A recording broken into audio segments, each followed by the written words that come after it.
Welcome to Africarized YouTube channel, where we discuss African history, civilization, Black history, and everything related to Africa. Subscribe to our channel, like, share, and share your thoughts in the comments. I bet you didn't know Africa is the cradle of civilization. Africa, a land of ancient mysteries and untold stories. A continent that has witnessed the birth of life in its most primal form. A continent teeming with life. From the majestic elephants roaming the savannas to the vibrant birds of the rainforest, Africa is a living tapestry of biodiversity.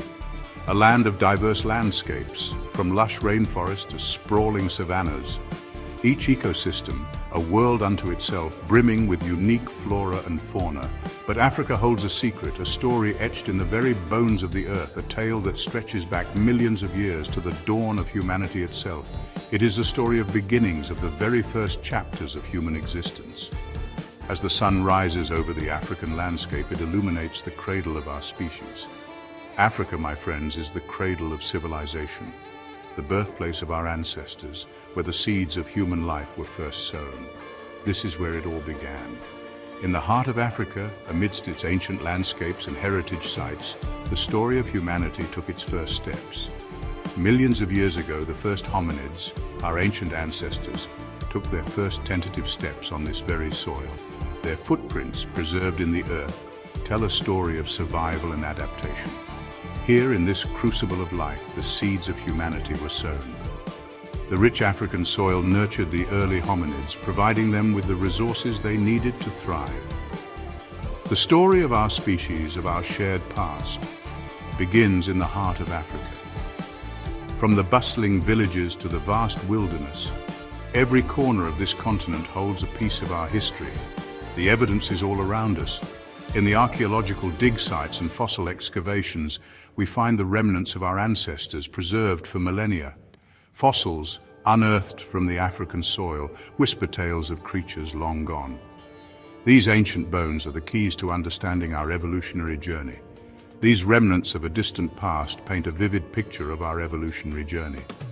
From the earliest hominids to the rise of Homo sapiens, each fossil is a chapter in the story of life. From the very first hominids to the emergence of Homo sapiens, Africa has borne witness to the extraordinary saga of human evolution. The landscapes and artifacts tell a story of innovation and survival. Join me now as we embark on a captivating journey through time.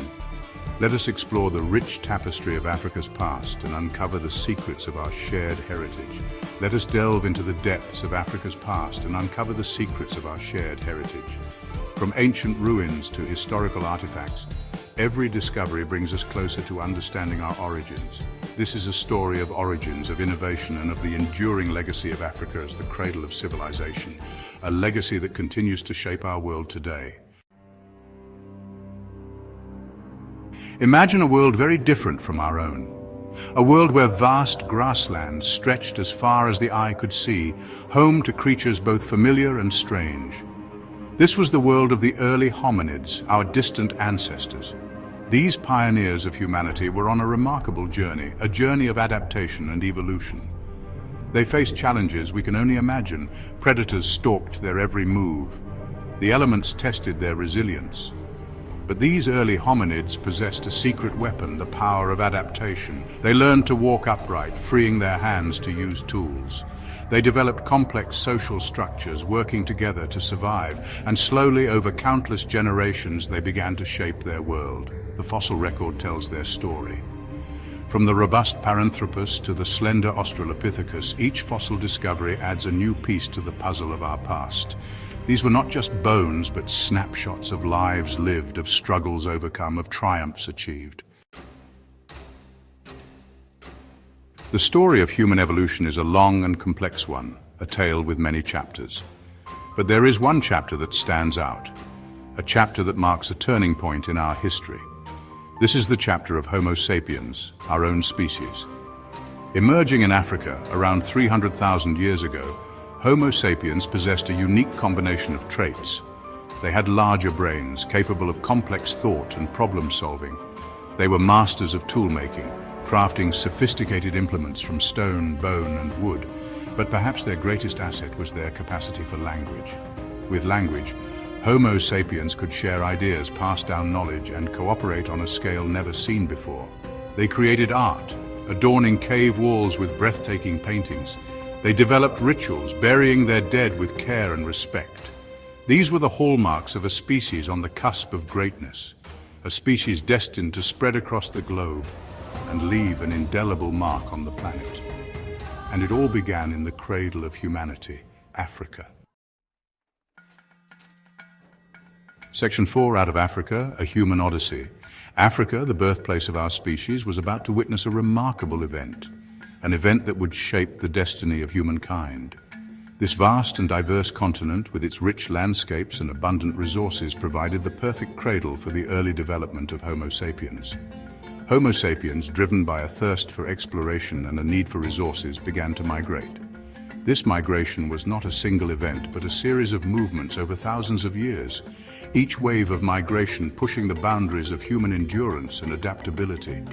This was no ordinary journey. It was a monumental trek that required immense courage and determination. Families and communities banded together, sharing knowledge and resources to survive the harsh conditions they encountered. It was an odyssey of epic proportions, a testament to the resilience and adaptability of our species. They crossed scorching deserts, navigated treacherous seas, and traversed icy landscapes. Each step forward was a leap into the unknown, driven by the hope of finding new lands and opportunities. Their journey took them to every corner of the globe, from the dense forests of Southeast Asia to the vast plains of Australia. They adapted to different climates and terrains, showcasing the incredible versatility of the human spirit. From the fertile valleys of Europe, where they found rich soil and abundant wildlife, to the rugged mountains of Asia, where they faced harsh winters and steep terrains, and finally to the Americas, a land of diverse ecosystems and untold challenges. Along the way, they encountered other hominid species like the Neanderthals, who had already adapted to the European environment. These encounters were significant, leading to both conflict and cooperation, with whom they interacted and sometimes interbred. These interactions enriched the genetic diversity of our species, contributing to the complex tapestry of human evolution. This out-of-Africa migration is a cornerstone of human history. It marks the beginning of our global journey, a journey that has led to the incredible diversity of cultures and societies we see today. It speaks to our shared heritage, a reminder that despite our differences, we all share a common origin. A reminder that we all trace our ancestry back to a single population that originated in Africa. This shared ancestry is a testament to the unity of the human race.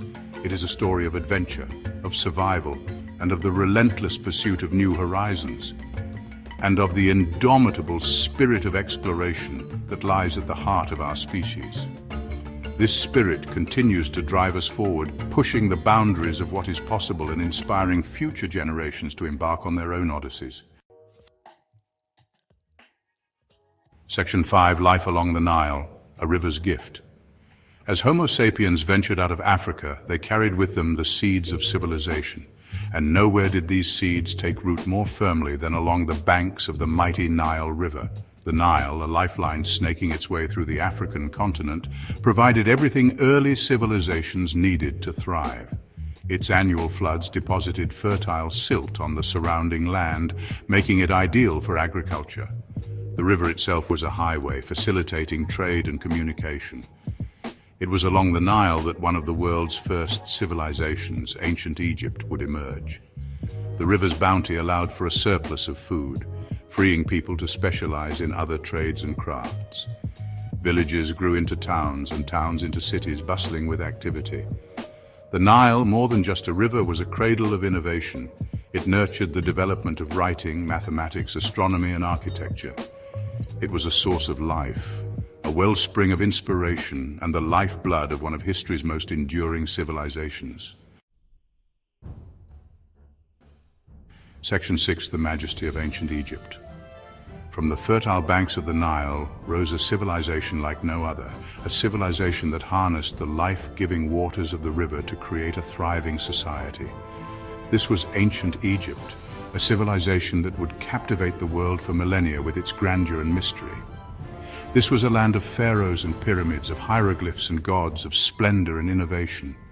The pharaohs, considered gods on earth, ruled with absolute power and divine authority. The ancient Egyptians were masters of engineering, creating architectural marvels that have stood the test of time, constructing colossal monuments that still inspire awe today. They demonstrated unparalleled skill and ingenuity. The pyramids, towering over the desert sands, were not just tombs for their pharaohs, but also symbols of their architectural prowess and spiritual beliefs. These grand structures served as eternal resting places for their rulers, filled with treasures and artifacts meant to accompany them in the afterlife. The intricate carvings and detailed artwork inside the pyramids are testaments to their artistic and architectural brilliance. But ancient Egypt was more than just grand monuments. It was a vibrant society with bustling markets, skilled artisans, and a rich cultural heritage. It was a society with a rich culture, a complex belief system, and a pantheon of gods and goddesses who influenced every aspect of daily life. The ancient Egyptians had a thirst for knowledge, making significant advancements in various fields. They developed a system of writing, hieroglyphics, that not only recorded their history, but also unlocked the secrets of their past for future generations. The discovery of the Rosetta Stone was pivotal in deciphering these ancient texts, providing a window into their world. They made significant advancements in mathematics, developing concepts that would lay the foundation for future civilizations. Their contributions to astronomy and medicine were equally impressive, showcasing their deep understanding of the natural world. Ancient Egypt was a beacon of civilization, its influence radiating outwards, impacting cultures across Africa and beyond. Their trade networks and diplomatic relations extended far and wide. The legacy of ancient Egypt can be seen in the art, architecture, and cultural practices of many neighboring regions. It was a testament to human ingenuity, a civilization that pushed the boundaries of what was possible. Ancient Egypt offers us a glimpse into a world both familiar and utterly alien, a society that was advanced yet deeply rooted in its traditions. It stands as a reminder of the enduring power of the human spirit, a civilization that continues to inspire and fascinate us to this day. Hey everyone, welcome to an exciting journey through Africa's maritime history. We often think of Africa as a place with vast grasslands teeming with wildlife and the iconic pyramids of Giza standing tall against the desert backdrop. These images are indeed captivating and form a significant part of Africa's identity. But guess what? There's a lesser-known yet equally fascinating side to Africa's history. It has a secret history, a history of awesome sailors who navigated the vast waters, busy trade routes that connected distant lands, and cool cultures mixing all around the Mediterranean Sea and beyond. This maritime legacy is a testament to Africa's ingenuity and its pivotal role in ancient global trade. From the Egyptians sailing long ago on the mighty Nile to the bustling ports of the Swahili coast, Africa's connection to the sea has been super important in shaping the ancient world. These waterways were the lifelines of commerce and cultural exchange, influencing the development of civilizations far and wide. In this video, we'll dive deep into Africa's seafaring adventures, checking out how it affected trade, who had power, and how different cultures like the Phoenicians, Greeks, and Romans mixed together. We'll explore the stories of brave sailors who ventured into the unknown, the bustling markets that thrived on maritime trade, and the powerful empires that rose and fell with the tides. It's a story about clever people and their amazing skills at sea, and it shows how important Africa was in the history of seafaring around the world. So let's set sail on this incredible voyage through time and discover the maritime marvels of Africa. Let's get started. The Nile River, like the heart of Egypt, was super important for trade and travel in ancient Africa. The Egyptians were great at building boats and sailing, and they used the Nile to become a strong seafaring force. Their cool wooden boats, powered by sails and oars, traveled up and down the Nile, carrying stuff and people all over. The Nile connected Egypt to other African civilizations further south, like the Kingdom of Kush, which had tons of gold and ivory. Egyptian ships even went into the Mediterranean Sea, trading with faraway lands. This helped different cultures learn from each other, bringing new ideas, tools, and goods to Egypt. The The northern coast of Africa, right next to the Mediterranean Sea, became a place where different cultures and businesses met. Carthage, started by the Phoenicians, became a really powerful seafaring city controlling a lot of the Mediterranean. Their fast and easy-to-steer ships sailed all over, carrying things like cloth, glass, and fancy metals. But wait, there's more. In the hot Sahara Desert, there was another kind of trade happening. The trans-Saharan trade routes. Camels carried salt, gold, and sadly sometimes even slaves across the desert, connecting the Mediterranean coast to sub-Saharan Africa. These routes helped everyone make money and let different cultures in North and sub-Saharan Africa learn from each other. Carthage started small, but it became a huge seafaring power, even challenging Rome. The Carthaginians, who were great sailors and traders, created a massive trade network across the Mediterranean Sea, and even further, their ships, full of goods from faraway places, sailed to ports all over, making Carthage rich and powerful. But their ships weren't just for trade. They were also super important for their military. Their warships, with strong rams and skilled sailors, ruled the seas, protecting their trade routes and keeping them safe. The Punic Wars, a series of fights between Rome and Carthage, showed just how powerful Carthage's navy really was. Section 5. Clash of Titans, Carthage versus Rome. The Punic Wars were huge fights between Rome and Carthage that changed everything around the Mediterranean. These wars were some of the most significant conflicts of the ancient world, lasting over a century and involving massive armies and fleets. These wars happened because they wanted the same business. They both wanted more power, and their cultures were different. Carthage was a powerful maritime empire with vast trade networks, while Rome was a burgeoning land power with ambitions of expansion. It was the land power of Rome against the sea power of Carthage. Rome's disciplined legions clashed with Carthage's formidable navy, leading to epic battles both on land and at sea. In the First Punic War, Rome, which was mostly a land power, challenged Carthage's control of the sea and ended up taking over Sicily. This was a major turning point, as it marked Rome's first significant territorial gain outside the Italian peninsula. The Second Punic War saw Hannibal, the awesome Carthaginian general, cross the Alps with elephants to fight Rome on its own land. This daring move is one of the most famous military maneuvers in history, showcasing Hannibal's strategic genius and determination. Even though Hannibal was a brilliant general, Rome won in the end, and Carthage started to lose power. The Roman Republic's resilience and strategic counterattacks eventually wore down Carthage's forces. The Third Punic War ended with Carthage being completely destroyed, its once mighty ships burned, and its land taken over by the growing Roman Republic. This final conflict ensured Rome's dominance in the Mediterranean and marked the end of Carthage as a major power. Section 6. East Africa, Trading Winds of Change. While Carthage was rising and falling in the Mediterranean, the eastern coast of Africa was building busy trade routes. The monsoon winds, blowing across the Indian Ocean at the same time every year, helped connect East Africa to faraway lands for trade and cultural exchange. The ancient kingdom of Aksum, in what is now Ethiopia and Eritrea, became a big player in the Red Sea trade. Aksum was in a perfect spot between Africa, Arabia, and the Indian Ocean, so it controlled important trade routes. Aksumite ships carrying ivory, gold, and incense sailed across the Red Sea to trade with Egypt, Arabia, and other places. Section 7. The Swahili Coast, a tapestry of cultures. The Swahili coast, stretching along the southeastern coast of Africa, became a vibrant center for trade and cultural exchange. This region, with its strategic location, attracted merchants and traders from various parts of the world. The bustling markets were filled with goods from distant lands, and the culture of the Swahili people was profoundly shaped by these interactions. The constant flow of traders brought new ideas, customs, and traditions. The Swahili people, renowned for their seafaring skills and business acumen, established thriving port cities. These cities became essential hubs in the vast Indian Ocean trade network, connecting Africa to Asia and the Middle East.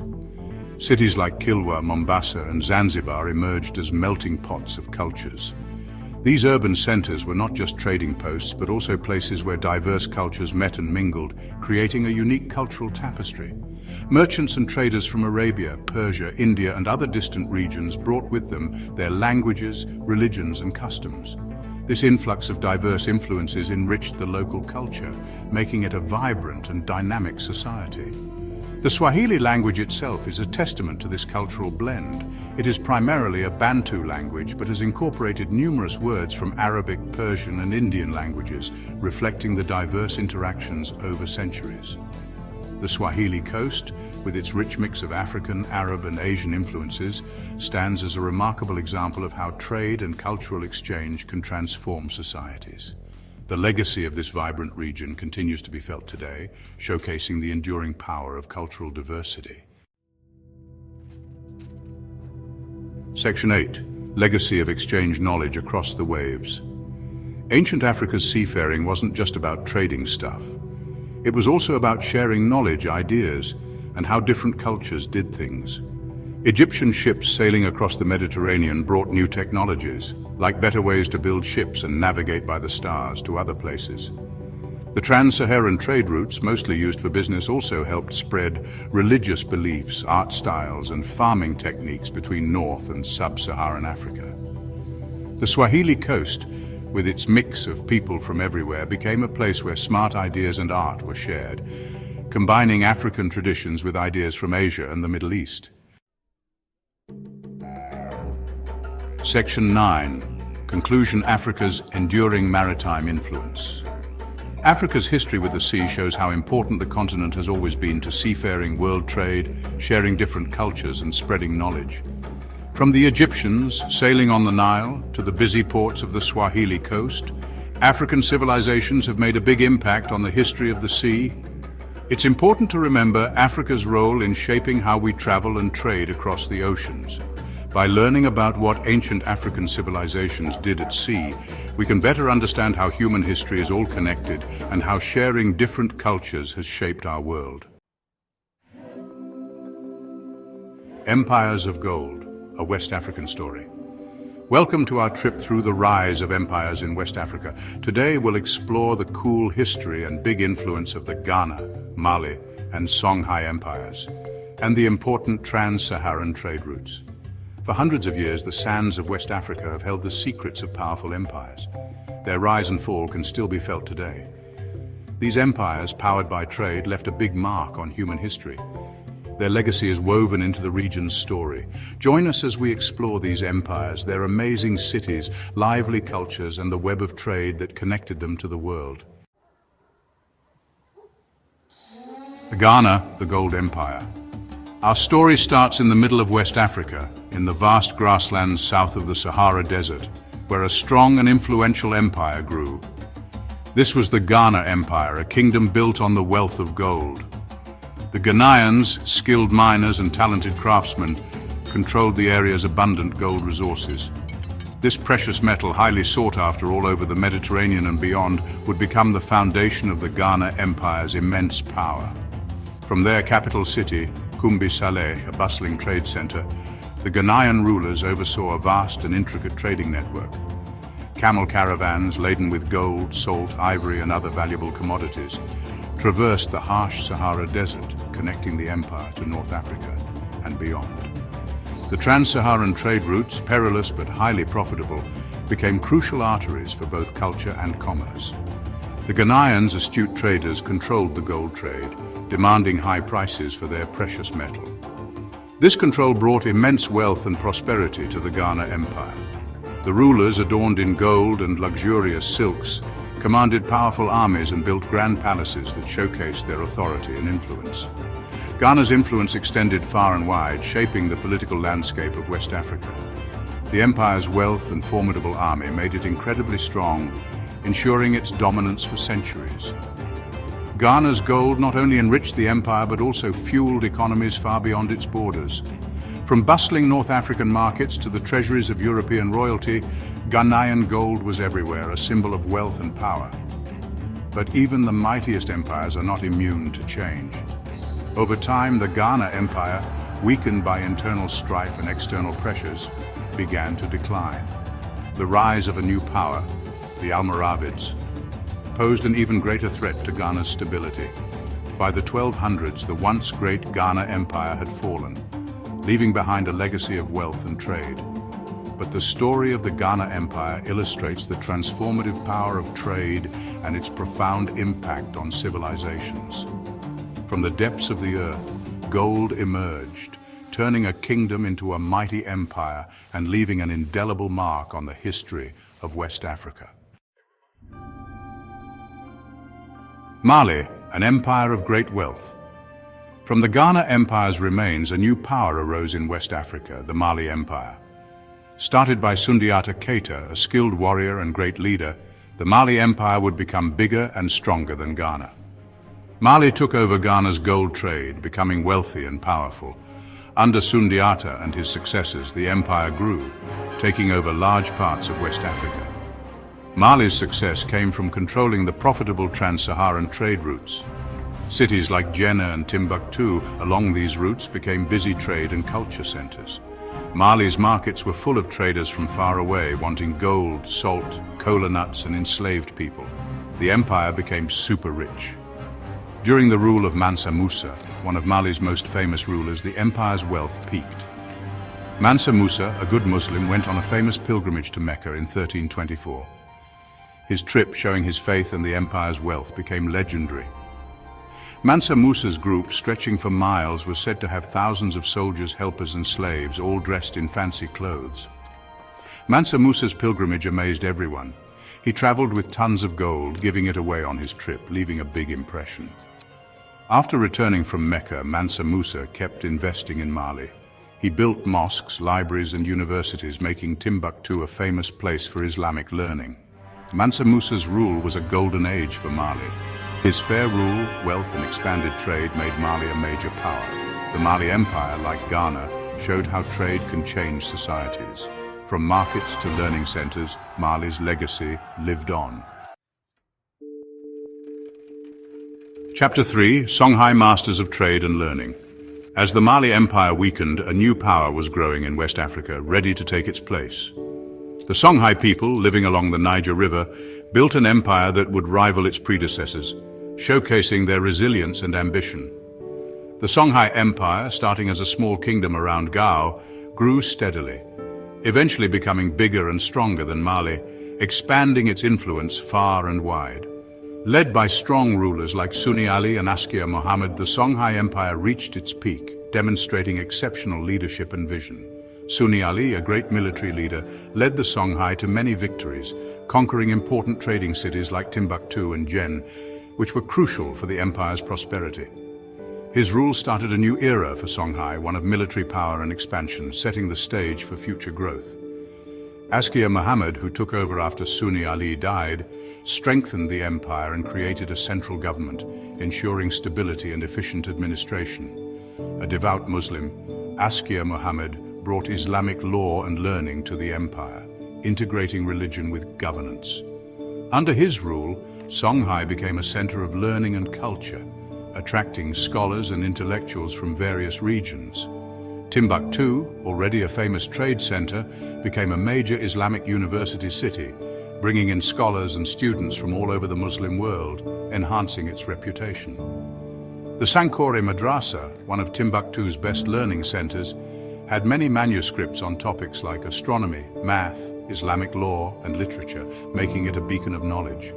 Songhai, under Askia Muhammad, became a place of knowledge where scholars thrived and new ideas flourished. Songhai's control of the trans-Saharan trade routes was important for its wealth, facilitating extensive trade networks. The empire's merchants traded gold, salt, cola nuts, enslaved people, and other valuable things with North Africa, the Middle East and beyond, creating a vibrant economy. This trade, carried by camel groups across the Sahara, made Songhai very rich, paying for its growth, government and culture, and ensuring its prosperity. But even the strongest empires can have problems, and Songhai was no exception. Songhai, weakened by internal fighting and facing threats from Moroccans with gunpowder, eventually fell, marking the end of an era. Even though it fell, the Songhai Empire left a lasting impact, with its legacy enduring through the ages. Its support of learning and trade made it a major force in West African history, influencing generations to come. Chapter 4. The Trans-Saharan Lifeline, Connecting Cultures and Continents. The rise and fall of the West African empires were intricately tied to the trans-Saharan trade routes, ancient paths that spanned the vast Sahara Desert, connecting the Mediterranean world to the heart of Africa. These routes, like lifelines across the endless sand, were more than just trade paths. They were bridges between diverse cultures, sharing ideas, beliefs, and traditions across long distances and through generations. For centuries, camel caravans, led by Berber nomads who knew the desert intimately, traveled these routes with remarkable skill and resilience. Their journeys were perilous, fraught with dangers from the harsh environment, but they offered the promise of immense riches and rewards. Camels, perfectly adapted for the desert, were essential for this trade, carrying valuable goods like gold, salt, and other commodities across the vast expanse of the Sahara. The trade routes, dotted with oases that provided much-needed rest and respite, became vibrant places where cultures mixed and mingled. Merchants from North Africa, the Middle East, and Sub-Saharan Africa met at these bustling trading posts, exchanging not only goods but also languages, customs, and innovative ideas. Islam, brought by Arab traders, spread across West Africa, profoundly influencing the culture, religion, and societal structures of the empires. The trans-Saharan trade was a crucial factor in the growth of the West African empires, connecting them to the wider world and making them wealthy through the trade of gold, salt, enslaved people, and other valuable items. The insatiable demand for gold drove much of this trade, fueling the economies of these empires. The West African empires, controlling rich gold mines, became pivotal players in this trade network, their fortunes rising and falling with the fluctuating price of gold. However, the trans-Saharan trade had a dark and tragic side. The enslavement of Africans became an integral part of this trade, with millions of people forced into captivity and taken across the harsh desert. Despite these grave issues, the trade routes across the Sahara remained vital for commerce and cultural exchange for centuries, profoundly shaping the history and development of West Africa. As the sun sets on the vast Sahara, we remember the trans-Saharan trade routes, a testament to human endurance, ingenuity, and the interconnectedness of our world. Outro echoes in the sand. Thanks for joining us on this trip through the rise of West African empires. From Ghana to Timbuktu, we've seen empires rise and fall, the power of trade and the impact of cultural exchange. The legacy of Ghana, Mali, and Songhai shows the cleverness, strength, and culture of the West African people. Their stories remind us that our world is connected. Like, share, and subscribe for more cool history videos. For hundreds of years, the Indian Ocean was a really busy place. It was more than just a body of water. It was a vibrant hub of activity, teeming with life and energy. The ocean served as a vast highway, connecting distant lands and diverse cultures. It wasn't just water, it was like a big meeting place for people from all over. Traders, explorers, and adventurers from various corners of the world converged here, bringing with them not only goods but also stories, traditions, and innovations. Merchants sailed across it, bringing goods and new ideas. Spices from the East, textiles from India, and gold from Africa were just a few of the treasures exchanged. These interactions fostered a rich tapestry of cultural exchange and mutual influence. The Indian Ocean connected the East and the West. It was a crucial link in the chain of global trade, facilitating the movement of goods, people, and ideas between continents. It linked Africa, Asia, and the Middle East. This vast network of trade routes created a melting pot of cultures where languages, religions, and customs intermingled and evolved. Sharing goods and ideas changed the people living around the Indian Ocean. The exchange of knowledge and traditions led to advancements in science, art, and technology, enriching the lives of those who participated in this dynamic network. It helped trade grow, cultures mix, and new religions spread. The Indian Ocean was a conduit for the spread of major religions like Islam, Hinduism, and Buddhism, which left a lasting impact on the regions they touched. The east coast of Africa was super important in this network. Coastal cities like Kilwa, Mombasa, and Zanzibar became bustling centers of trade and cultural exchange, attracting merchants and scholars from far and wide. From busy cities to powerful empires inland, East Africa was a key part of the Indian Ocean trade. The wealth generated from trade helped build powerful states and empires such as the Swahili city-states and the Kingdom of Zimbabwe. This video will explore how East Africa was part of this ancient trade network and how it changed the region's culture, economy, and society. Join us as we delve into the fascinating history of the Indian Ocean trade and its enduring legacy on East Africa. The East African coast, stretching from Somalia down to Mozambique, was dotted with a series of vibrant and bustling cities. These cities were not just random settlements, but were intricately connected, forming what is known as the Swahili coast. This region was a melting pot of cultures, where African, Arab, and Asian influences blended seamlessly. The Swahili people who inhabited these cities were a unique mix of these diverse cultures, creating a rich and dynamic society. These cities were all connected and formed the Swahili coast, a network of trading hubs that played a crucial role in the Indian Ocean trade. The Swahili coast was not just a geographical area, but a cultural and economic powerhouse that facilitated trade and cultural exchange across continents. The Swahili people, a mix of African, Arab, and Asian people, lived in these coastal cities. They spoke Swahili, a language that itself is a blend of Bantu and Arabic, reflecting the multicultural nature of the region. Their attire, cuisine, and architecture also showcased this unique blend of influences. They were great sailors, had a mixed culture, and were important in the Indian Ocean trade. The Swahili sailors were renowned for their skills in navigating the treacherous waters of the Indian Ocean, using traditional dhows to transport goods and people across vast distances. Some of the most important cities were Kilwa, Sofala, Mombasa, and Malindi. Each of these cities had its own unique charm and significance. Kilwa, for instance, was known for its wealth and grandeur, while Mombasa was a key port city that facilitated trade with distant lands. Each city was special and traded different goods. The markets in these cities were bustling with activity, offering a wide range of goods from gold and ivory to spices and textiles. These goods were highly sought after in markets across the Indian Ocean. These cities were in important spots along the coast. Their strategic locations made them ideal hubs for trade, connecting the interior of Africa with the rest of the world. The Swahili cities were perfectly positioned to take advantage of the monsoon winds, which facilitated maritime trade. They connected the inland parts of Africa to the rest of the Indian Ocean world. Caravans would travel from the interior, bringing valuable goods to the coast, where they would be shipped to distant lands. This made the Swahili cities crucial links in the global trade network. Traders brought things like gold, ivory, and sadly, slaves from inland. These commodities were highly valued in international markets, and the trade in these goods brought immense wealth to the Swahili cities.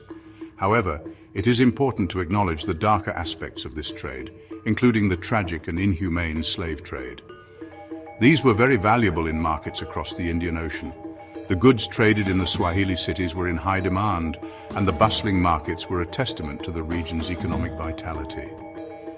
Traders from Arabia, India, and even China would come to these markets to buy and sell goods. The Swahili cities were like the middlemen, connecting African traders with buyers in Arabia, India, and even China. This intermediary role made the Swahili cities incredibly important in the global trade network, facilitating the exchange of goods, ideas, and cultures across vast distances. The Swahili city-states were experts at trading over the sea. They had connections all across the Indian Ocean. Their ships, called dhows, were a common sight. These dhows, with their triangle sails, were perfect for using the monsoon winds. The monsoon winds, blowing from the northeast in the summer and the southwest in the winter, made trading and traveling across the Indian Ocean easier. The Swahili merchants sailed far and wide, carrying goods and stories. They went to the Arabian Peninsula, trading with Arab merchants in busy ports like Aden and Muscat. They also sailed east to India, trading in the busy ports of Gujarat and the Malabar coast. Some even went as far as China, trading with the powerful Ming dynasty. The Swahili coast had valuable things that everyone in the Indian Ocean wanted. These exports were what kept the Swahili city-states going. Traders brought many goods from inland Africa to the coastal cities.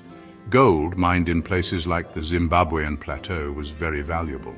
Ivory from elephants was another important export, used for carvings and jewelry. Animal skins, especially leopard skins, were also popular. Sadly, slaves were another major export, taken from wars and raids inland and sold across the Indian Ocean. These exports from the Swahili coast helped the economies of faraway lands and made the Swahili merchants who controlled the trade very rich.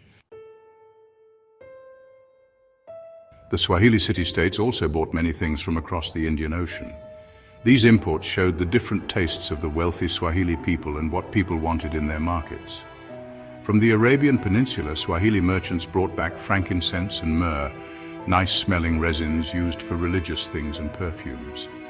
They also imported well-made textiles, swords and daggers from Yemen and Oman. From India, they brought back cotton cloth, silk and spices. Spices like cloves, pepper and cinnamon were valuable for their flavor and for keeping food fresh. From China, Swahili traders brought back porcelain, silks and beads. All these imports made the Swahili city-states richer and more culturally diverse. The Indian Ocean trade helped spread Islam to East Africa. Arab traders, many of whom were Muslim, brought their religion with them. As they talked with the Swahili people, they shared their beliefs. Islam became very important on the Swahili coast, slowly growing and spreading. Many Swahili people became Muslims, liking its message of equality and justice. Mosques, where Muslims worship, were built in Swahili cities, becoming important parts of the city. The call to prayer from the tall towers of the mosques became a common sound. While the Swahili city-states thrived on the coast, a powerful kingdom grew inland in southern Africa. This kingdom, Great Zimbabwe, became very important between the 11th and 15th centuries. Great Zimbabwe showed how advanced and wealthy African civilization was. The name Zimbabwe probably comes from the Shona words Zimba Zamabwe, meaning houses of stone. This describes the most amazing part of Great Zimbabwe, its huge stone buildings. These structures, built without cement or glue, show how skilled the Shona people were. The city of Great Zimbabwe, with its big walls, palaces, and ceremonial areas, was the capital of this powerful kingdom. Great Zimbabwe became powerful because of its location and control over trade routes. The kingdom was in an area with lots of gold and other resources. This allowed Great Zimbabwe to control trade between inland southern Africa and the Swahili coast. Gold, mined nearby, was a major export along with ivory, copper and animal skins. These were taken to the Swahili coast and traded for fancy goods from across the Indian Ocean. Archaeologists have found things like Chinese porcelain, Persian glass beads and other foreign objects at Great Zimbabwe. This shows how far its trade network reached. The Indian Ocean trade had a big and lasting impact on East Africa. This vast network of maritime routes connected various civilizations, facilitating not just the exchange of goods, but also ideas, cultures, and technologies. The trade routes spanned from the Arabian Peninsula to the Indian subcontinent, reaching as far as Southeast Asia and the eastern coast of Africa. These interactions laid the foundation for a rich tapestry of cultural and economic exchanges that would shape the region for centuries to come. The Swahili coast, with its mix of African, Arab and Asian cultures, shows this. The bustling markets were not just centers of commerce, but also melting pots of diverse traditions and languages. Here, traders from different backgrounds would meet, exchange goods like gold, ivory and spices, and share stories and knowledge, enriching the local culture. The Swahili language, a Bantu language with Arabic words, is spoken by millions today. This linguistic blend is a testament to the enduring influence of centuries of trade and interaction. Swahili serves as a lingua franca in many parts of East Africa, bridging communities and fostering a sense of shared identity. It shows the mix of cultures on the Swahili coast. Festivals and traditional dances celebrate this unique heritage, showcasing the harmonious blend of African, Arab, and Asian influences. These cultural expressions are living reminders of the region's vibrant history and the enduring impact of trade. The buildings on the Swahili coast, with mosques, palaces and houses made of coral stone, show the influence of Arab and Islamic traditions. These architectural marvels stand as silent witnesses to the region's historical connections with the broader Islamic world, reflecting the artistic and cultural exchanges that took place over centuries. We can still see the legacy of Great Zimbabwe in the amazing stone ruins. These impressive structures are a testament to the ingenuity and architectural prowess of the ancient civilization. They also highlight the extensive trade networks that once connected Great Zimbabwe to the Swahili coast and beyond. Even though it eventually slowed down, the Indian Ocean trade changed the history, culture, and identity of East Africa. The artifacts and ancient ports that dot the coastline are tangible reminders of a time when East Africa was a bustling hub of international trade. These remnants offer valuable insights into the region's past and its role in the global economy. It reminds us how connected different societies are and how powerful trade and cultural exchange can be. The legacy of the Indian Ocean trade serves as a powerful reminder of the interconnectedness of human societies. It underscores the importance of cultural exchange in fostering mutual understanding and cooperation, lessons that are just as relevant today as they were centuries ago. Imagine it's the 1400s. The world is a vast, mysterious place, with many regions still unexplored by Europeans. People rely on maps that are often inaccurate, filled with mythical creatures and speculative geography. The known world is limited to Europe, parts of Asia, and the northern coast of Africa. A big change is about to happen in the world, the Age of Exploration. This era, spanning from the early 15th century to the 17th century, marks a period of unprecedented global exploration. European nations, driven by the desire for new trade routes, wealth and knowledge, began to venture into the unknown. European countries, curious, ambitious and wanting to get rich, started sailing across the oceans. They built advanced ships capable of long voyages, equipped with the latest navigational tools like the astrolabe and compass. These explorers were often funded by monarchs and wealthy patrons who hoped to gain immense riches from their discoveries. They wanted to find new ways to trade with the East, because the old ways were blocked by the Ottoman Empire. The overland routes, such as the Silk Road, had become dangerous and expensive due to the control exerted by the Ottomans. This blockade spurred the Europeans to seek alternative maritime routes to access the lucrative markets of Asia. They didn't know they were about to find a whole continent full of resources and culture, Africa. As they sailed down the western coast of Africa, they encountered rich and diverse cultures, vast natural resources and complex societies. These early encounters would lay the groundwork for future interactions, both positive and negative. This age of exploration changed how the world worked and had a huge impact on Africa. European explorers and traders established new trade routes, bringing goods such as gold, ivory and spices back to Europe. In return, they introduced European goods and ideas to African societies, leading to significant cultural exchanges. It brought European explorers to Africa, starting a mix of trade, conquest and cultural exchange. These interactions were complex and multifaceted, involving cooperation, conflict and negotiation. African leaders and traders engaged with Europeans on their own terms, often leveraging their knowledge and resources to their advantage. While this time brought new opportunities, it also brought a lot of suffering, especially with the awful transatlantic slave trade. The demand for labor in the New World led to the forced transportation of millions of Africans across the Atlantic. This brutal system had devastating effects on African societies, tearing families apart and causing immense human suffering. The legacy of this dark chapter in history continues to impact the world today. Portugal was one of the main countries exploring during the Age of Discovery. This era, spanning from the 15th to the 17th century, saw European nations embarking on extensive overseas exploration. Portugal, with its strategic location and maritime expertise, was at the forefront of this movement. Prince Henry the Navigator, a central figure in this era, played a crucial role. He established a school for navigation at Sagres, where sailors, cartographers and shipbuilders could collaborate and innovate. His vision and support encouraged Portuguese sailors to explore the west coast of Africa, seeking new trade routes and opportunities. The primary goal of these expeditions was to find a sea route to India, a land renowned for its spices, silks, and other riches. The overland routes were long, arduous, and controlled by various intermediaries, making direct trade difficult and expensive. A maritime route promised greater profits and fewer obstacles. As they ventured further along the African coast, the Portuguese began establishing trading posts. These outposts served as resupply stations for their ships and facilitated trade with local African kingdoms. This marked the beginning of a significant Portuguese presence in Africa, which would have lasting impacts on both continents. Among the many explorers, Bartolomeu Dias stands out. His expeditions were instrumental in pushing the boundaries of known geography. Dias's determination and navigational skills were key in advancing Portuguese exploration efforts.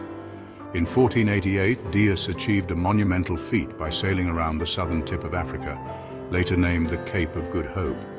This breakthrough proved that it was possible to reach the Indian Ocean by sea, opening up new possibilities for trade and exploration.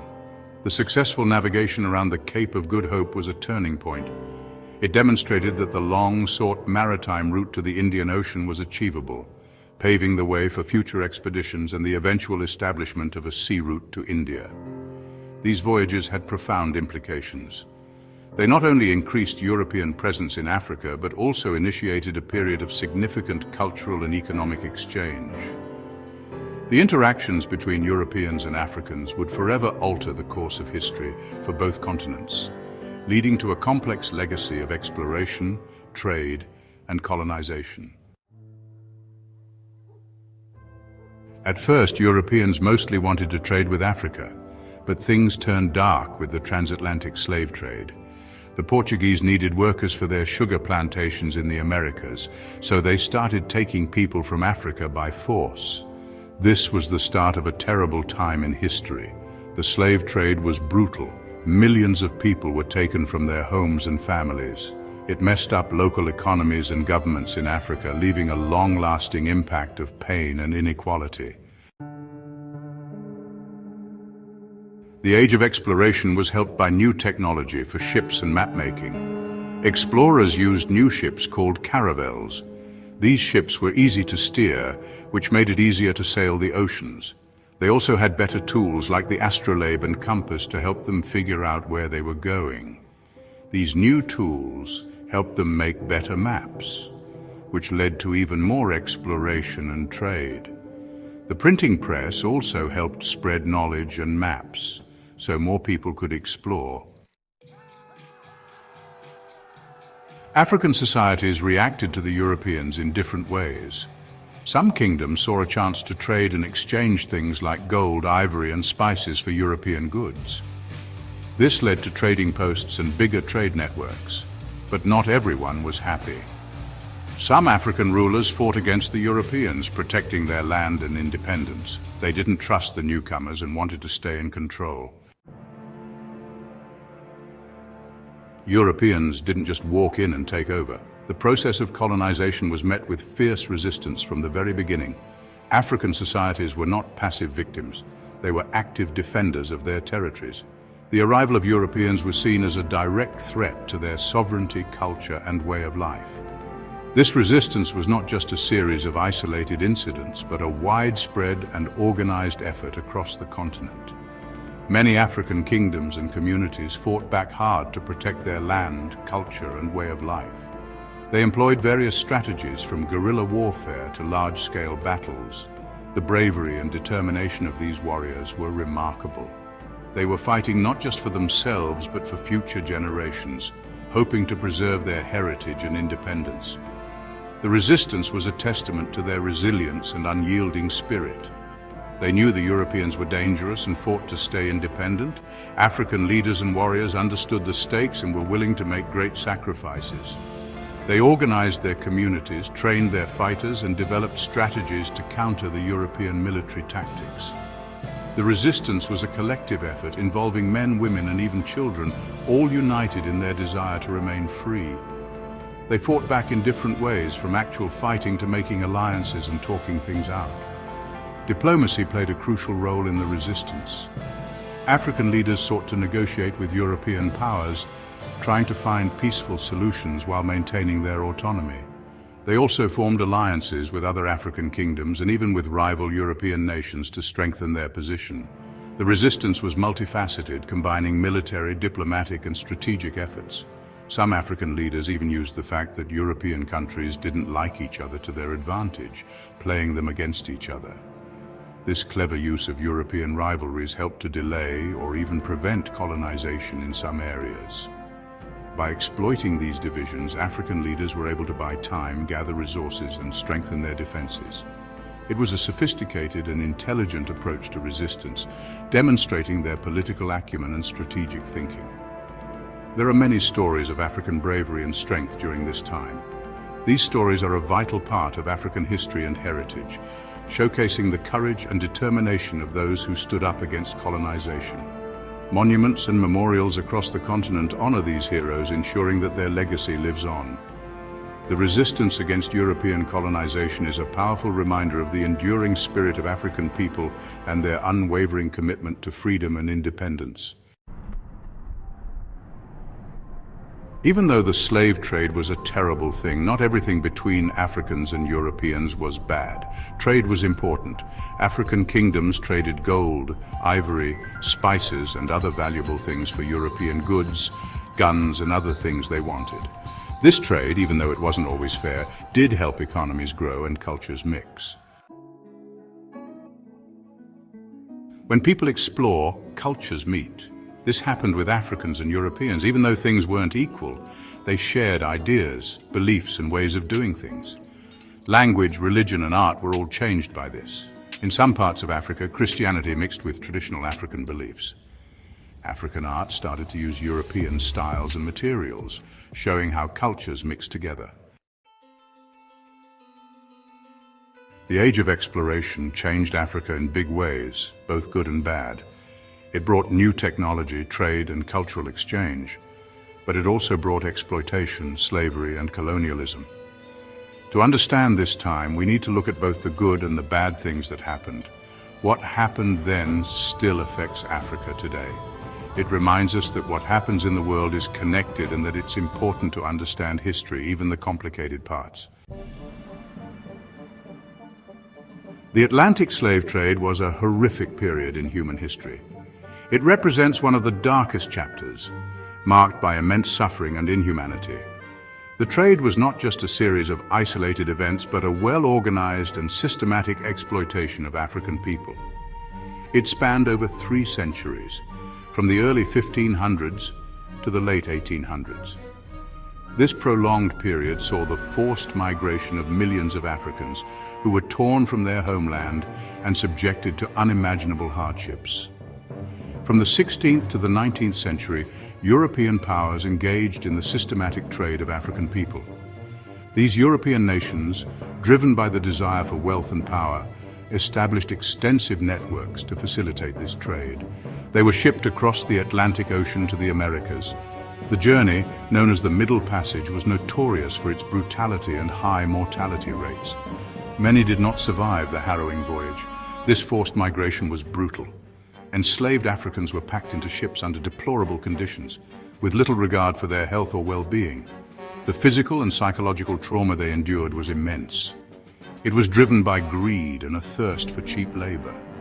The labor of enslaved Africans was exploited to build the economies of the Americas, particularly in the production of cash crops like sugar, tobacco, and cotton. Millions of Africans were forcibly removed from their homes. They endured unimaginable hardships, including separation from their families, loss of freedom, and severe punishment for any form of resistance. The transatlantic slave trade was unprecedented in its scale. It is estimated that over 12 million Africans were transported across the Atlantic, with countless more affected by the trade's ripple effects. It resulted in the enslavement of millions of Africans. These individuals were sold in markets, treated as property, and subjected to a lifetime of forced labor and oppression. It had a profound impact on the Americas, Europe, and Africa. The trade reshaped societies, economies, and cultures across these continents, leaving a lasting legacy that is still felt today. This essay delves into the origins, mechanics, and consequences of this dark chapter in human history. It examines the complex web of factors that sustained the trade and the profound human cost it entailed. It explores the trade's lasting legacy on the modern world. The descendants of enslaved Africans continue to grapple with the historical trauma and systemic inequalities that originated from this period. This trade forever changed the demographic landscape of 3 continents. The forced migration led to significant population shifts and the creation of diverse, multicultural societies. This trade was also a catalyst for cultural change. The blending of African, European, and indigenous cultures gave rise to new traditions, art forms, and social practices. It led to the development of new musical genres. It influenced cuisine, bringing African culinary traditions into the Americas, where they blended with local ingredients and techniques. It shaped religious practices in the Americas. African spiritual beliefs and practices merged with Christianity, creating unique religious traditions that persist to this day. The Atlantic slave trade is a stark reminder of the capacity for human cruelty. It serves as a powerful testament to the depths of human suffering and the resilience of those who endured it. It highlights the resilience of the human spirit in the face of adversity. Enslaved Africans resisted their oppression in numerous ways, from subtle acts of defiance to organized rebellions. The trade's impact is still felt today. The legacy of slavery continues to influence contemporary issues of race, inequality, and social justice. It is crucial to examine and understand this period to address its lingering consequences. By studying the past, we can better understand the present and work towards a more just future. We must fight against all forms of racism and injustice. The struggle for equality and human rights continues, inspired by the resilience and courage of those who came before us. We must strive for a more equitable and just world. By acknowledging the past and committing to change, we can build a future where all people are treated with dignity and respect. The roots of the Atlantic slave trade can be traced back to the 15th century. It began with the European age of exploration. Portugal, driven by Prince Henry the Navigator, began exploring the coast of Africa. This was in search of new trade routes to the east. The Portuguese established trading posts along the African coast. They began trading goods such as gold, ivory, and slaves. The demand for labor in the newly discovered Americas fueled the slave trade. European colonies in the Americas needed a large workforce. This was to cultivate cash crops. These crops included sugar, tobacco, and cotton. These crops were labor-intensive. Europeans turned to Africa to satisfy this demand. This was the beginning of the transatlantic slave trade. The trade was driven by economic motives. European powers sought to maximize profits. The triangular trade system emerged as a lucrative enterprise. It enriched European merchants and nations. It laid the foundation for the Industrial Revolution. This economic prosperity, however, came at a tremendous human cost. The transatlantic slave trade flourished for centuries. It left a legacy of pain, suffering, and injustice. The Atlantic slave trade operated on a triangular system. It connected Europe, Africa, and the Americas. This system was driven by a relentless pursuit of profit. It involved 3 main stages. The first stage involved European ships sailing to Africa. They carried manufactured goods such as textiles, guns, and alcohol. These goods were exchanged for enslaved Africans. The second stage, known as the Middle Passage, was the most horrific. It involved transporting enslaved Africans across the Atlantic to the Americas. The conditions on these slave ships were appalling. Enslaved Africans were crammed into tight spaces below deck. They suffered from disease, malnutrition, and physical abuse. Many perished during the journey. Those who survived the Middle Passage faced a life of forced labor on plantations in the Americas. The final leg of the triangular trade involved ships carrying raw materials.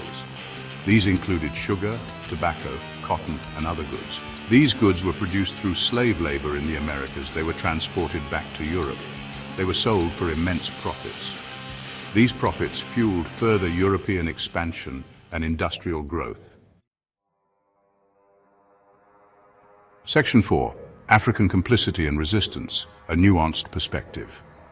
The role of Africans in the transatlantic slave trade is complex. It is often misunderstood.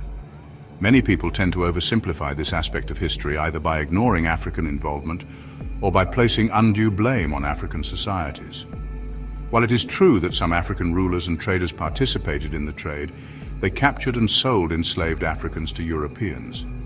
This participation was driven by various factors, including political, economic, and social pressures. It is crucial to understand the historical context. African societies were diverse with different cultures, languages, and political structures. The motivations and actions of African leaders varied widely. African societies had their own systems of slavery and servitude before European involvement. These systems were often integrated into the social and economic fabric of their communities. However, these systems were often different from the chattel slavery practiced by Europeans. African slavery was generally less brutal and allowed for more social mobility. They were less brutal and offered more opportunities for social mobility. Enslaved individuals could sometimes integrate into the community, marry, and even rise to positions of influence. The arrival of Europeans disrupted these existing systems and created new economic incentives for the slave trade. The demand for labor in the New World led to an increase in the capture and sale of enslaved Africans. Some African rulers saw an opportunity to profit from the trade and used it to consolidate their power. They engaged in the trade to acquire European goods, such as guns, textiles, and alcohol. They did this by acquiring European goods, such as guns. These weapons were then used to strengthen their military capabilities and subjugate neighboring kingdoms. These guns were used to subjugate neighboring kingdoms, fueling conflict and instability within Africa. The increased availability of firearms led to more frequent and deadly conflicts.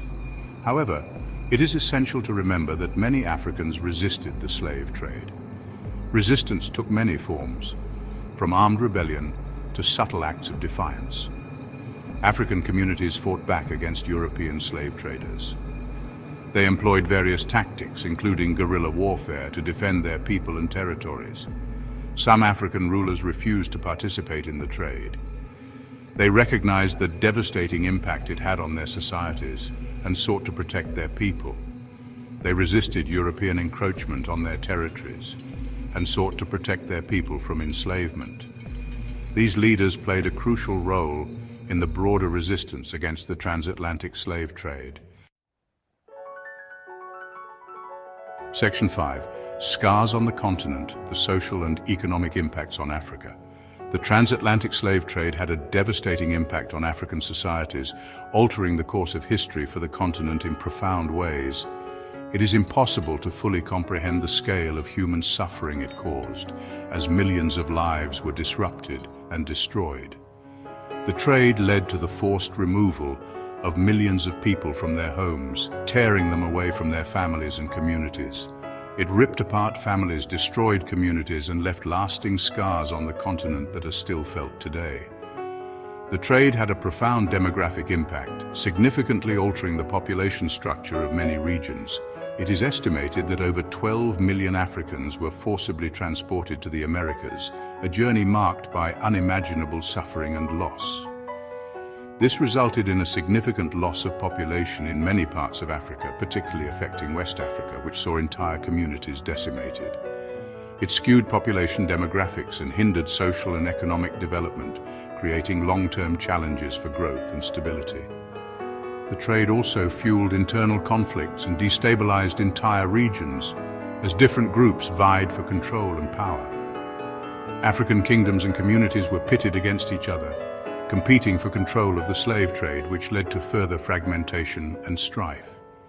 This led to a climate of fear and violence and undermined traditional social structures, eroding the fabric of African societies. The trade also had a long-term economic impact, distorting African economies and shifting the focus from traditional industries to slave trading. It distorted African economies and shifted the focus from traditional industries to slave trading, which had detrimental effects on local development. This hindered the development of local industries and agriculture, making African societies more vulnerable to European exploitation and colonization. The legacy of the slave trade continues to affect Africa today, as the continent grapples with the long-term consequences of this dark chapter in history. Imagine the 1800s, a time of immense change and transformation. The world was on the brink of a new era, and nowhere was this more evident than in Europe. Europe was buzzing with activity. The Industrial Revolution was in full swing, bringing about rapid advancements in technology and industry. Factories were springing up everywhere, and new inventions were changing the way people lived and worked. These factories needed raw materials to keep their machines running and to produce the goods that were in high demand. Europe, however, didn't have all the resources it needed. So they looked beyond their borders. Their eyes turned to Africa, a continent rich in natural resources. European explorers and adventurers began to map out the vast and largely uncharted territories of Africa, driven by the promise of untold wealth. Africa was a treasure trove of valuable resources like gold, diamonds, rubber, and other raw materials. These were exactly what the European factories needed to fuel their industrial ambitions. The race was on. European countries scrambled to claim as much of Africa as they could. This period of intense competition and colonization is known as the Scramble for Africa. The Scramble for Africa was marked by a frenzy of land grabs, treaties, and sometimes outright conflict. European powers carved up the continent with little regard for the existing African societies and their complex cultures. Before the Europeans arrived, Africa was home to a multitude of kingdoms, tribes, and communities, each with its own unique culture, language, and way of life. These societies had rich histories and traditions that were often overlooked by the colonizers. The European powers, however, paid little attention to these existing boundaries and social structures. They drew new borders that often split communities and forced different groups together, leading to long-term conflicts and tensions. The colonizers believed they were superior to the African people and justified their actions with a sense of entitlement and racial superiority. They exploited Africa's resources with little regard for the well-being of its inhabitants. European factories had an insatiable appetite for raw materials. Africa's vast reserves of rubber, diamonds, gold, and other resources were extracted and shipped back to Europe, fueling the industrial machine. The division of Africa among European powers was like a grand feast, with each country grabbing as much as they could. This period left a lasting impact on the continent, the effects of which are still felt today.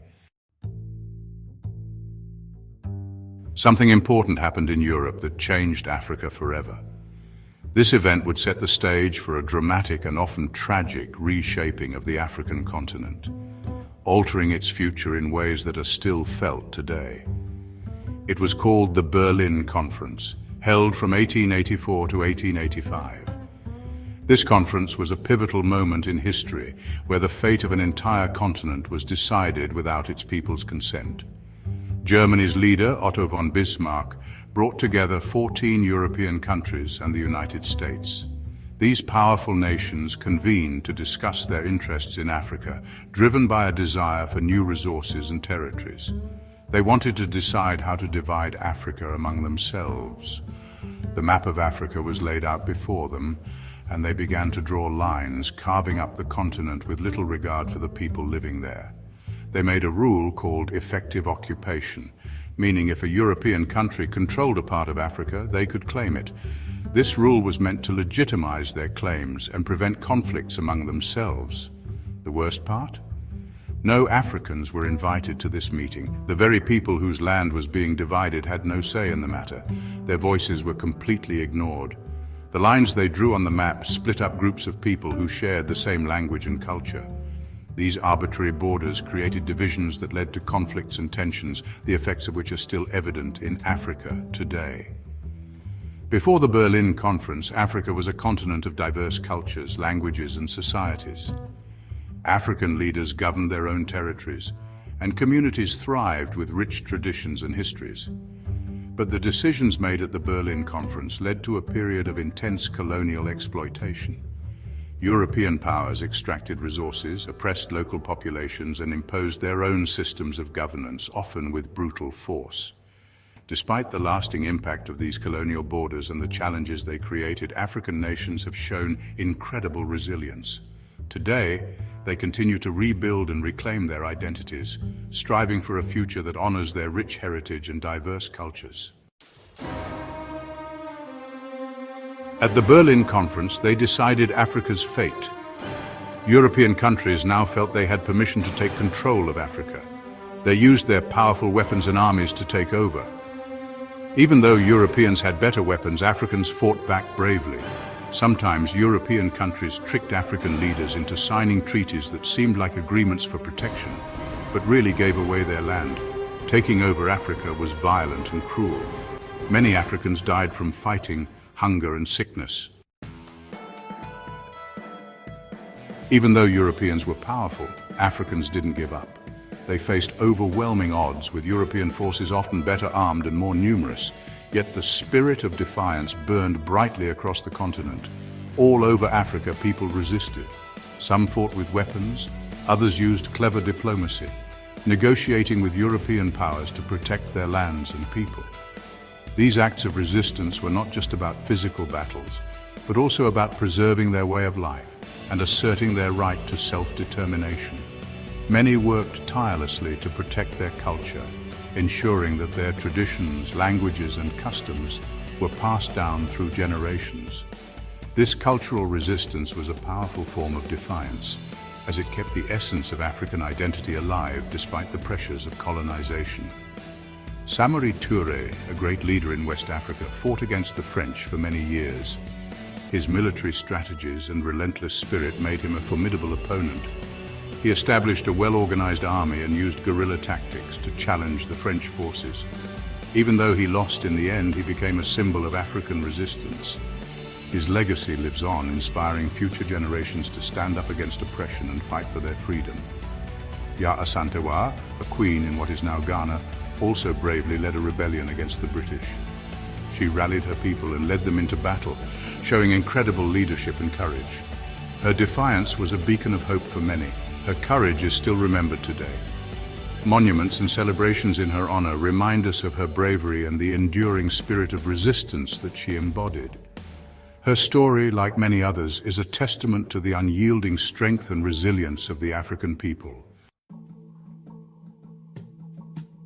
The scramble for Africa wasn't just about land, it was about money.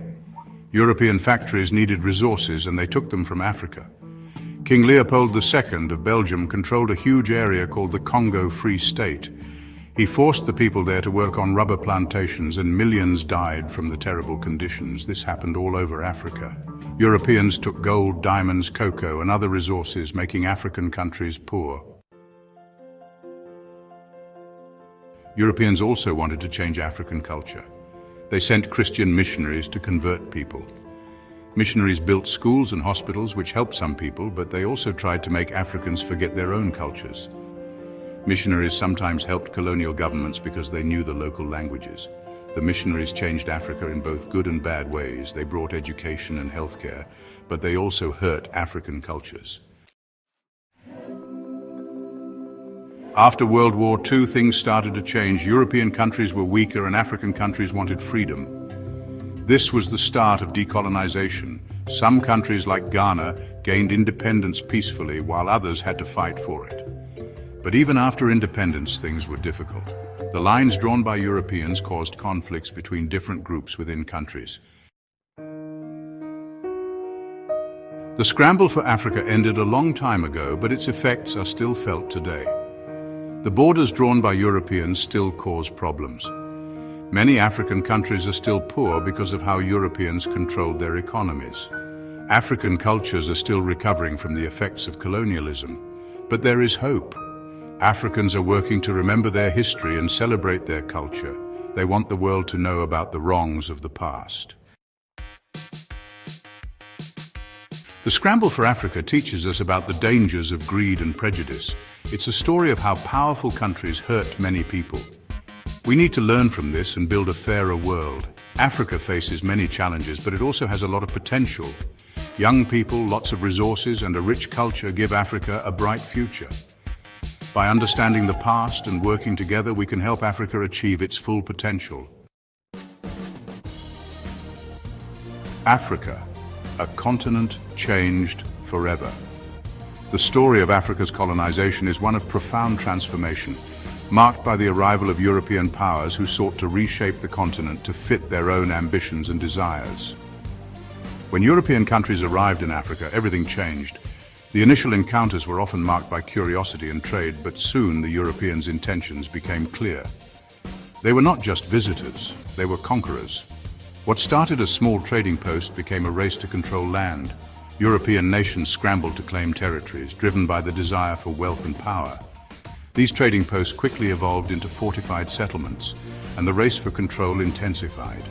By the early 1900s, almost all of Africa was ruled by European countries. The continent was carved up with little regard for the existing ethnic and cultural boundaries, leading to a patchwork of colonies under various European flags. This changed everything about African life, from how people were governed to what they did every day. Traditional systems of governance were replaced with European models, and daily life was disrupted as Africans were forced to adapt to new rules and expectations. We're going to look at what life was like in Africa under colonial rule, how the Europeans controlled everything, how it changed society and the economy, and how different cultures clashed and sometimes mixed together. The imposition of European culture and systems often led to resistance and conflict, but also to new forms of cultural exchange and hybrid identities. European countries wanted to control Africa for a few reasons. They wanted its resources, such as gold, diamonds, and rubber, which were abundant and could fuel their industrial economies back home. They wanted to be more powerful than other European countries, and having colonies was a way to demonstrate national strength and prestige. The competition among European powers often led to conflicts and wars, both in Africa and in Europe. And they thought their culture was better than everyone else's. This belief in cultural superiority, often referred to as the civilizing mission, justified their actions in their own eyes and led to efforts to impose European languages, religions, and customs on African societies. Europe needed resources from Africa for its factories. The raw materials extracted from African lands were essential for the burgeoning industries in Europe, and the exploitation of these resources often came at a great human cost. Also, European countries were competing with each other to have the most colonies. This competition was not just about resources, but also about strategic advantage and national pride. And sadly, they believed they were better than Africans, and this made them think it was okay to control and mistreat African people. The colonial system was built on a foundation of racial hierarchy and exploitation, leading to widespread suffering and injustice. Colonialism was terrible for Africa. It brought about immense suffering, disrupted societies, and left a legacy of division and conflict that persists to this day. African countries lost their independence, their traditions were destroyed, and their social structures were upended. The imposition of foreign rule and the suppression of local customs and governance systems had long-lasting effects on African societies. Their resources and people were exploited. Africans were often forced into labor, working in harsh conditions to extract the wealth that would benefit their colonial rulers. The Europeans drew borders without caring about the different groups of people who already lived there, leading to artificial divisions that ignored ethnic, linguistic, and cultural boundaries. And those divisions still cause problems today. The arbitrary borders drawn by colonial powers have contributed to ongoing conflicts and tensions in many African countries. This difficult time changed Africa forever, affecting its politics, economy, and society for many years to come. The legacy of colonialism is complex, with both negative and positive aspects, but its impact is undeniable and continues to shape the continent's future. Controlling a continent, different ways to rule. The European powers had vast empires, and they needed effective ways to manage these territories. European countries used different ways to control such large and different places. The methods they chose often depended on their own administrative traditions and the specific conditions in the colonies. There were two main ways: direct rule and indirect rule. Each had its own set of strategies and implications for the colonized people. Countries like France and Belgium used direct rule. This meant they imposed their own systems of governance directly onto the colonies. They put their own people in charge and tried to make Africans live and be governed like Europeans. This often involved building European-style infrastructure and enforcing European laws and customs. Local leaders lost their power. Traditional structures of authority were dismantled, and African societies were forced to adapt to new foreign systems. The British mostly used indirect rule. This approach was different in that it sought to maintain existing local power structures. They tried to rule through local leaders, making them work for the British government. This meant that local chiefs and kings were often co-opted into the colonial administration. This was cheaper, and they hoped it would make Africans less likely to fight back because things seemed the same as before. However, this often led to a dual system of governance that could be confusing and inefficient, but it actually messed up traditional ways of leading and caused even more problems between different groups of people. The imposition of foreign rule disrupted social harmony and led to conflicts. Both direct and indirect rule were all about the Europeans getting what they wanted. The primary goal was to extract resources and maintain control over the colonies. They wanted to stay in control, take resources, and make as much money as possible.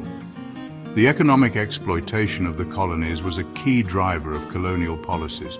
Africans couldn't vote or participate in government, and the Europeans made them work in ways that only benefited Europe.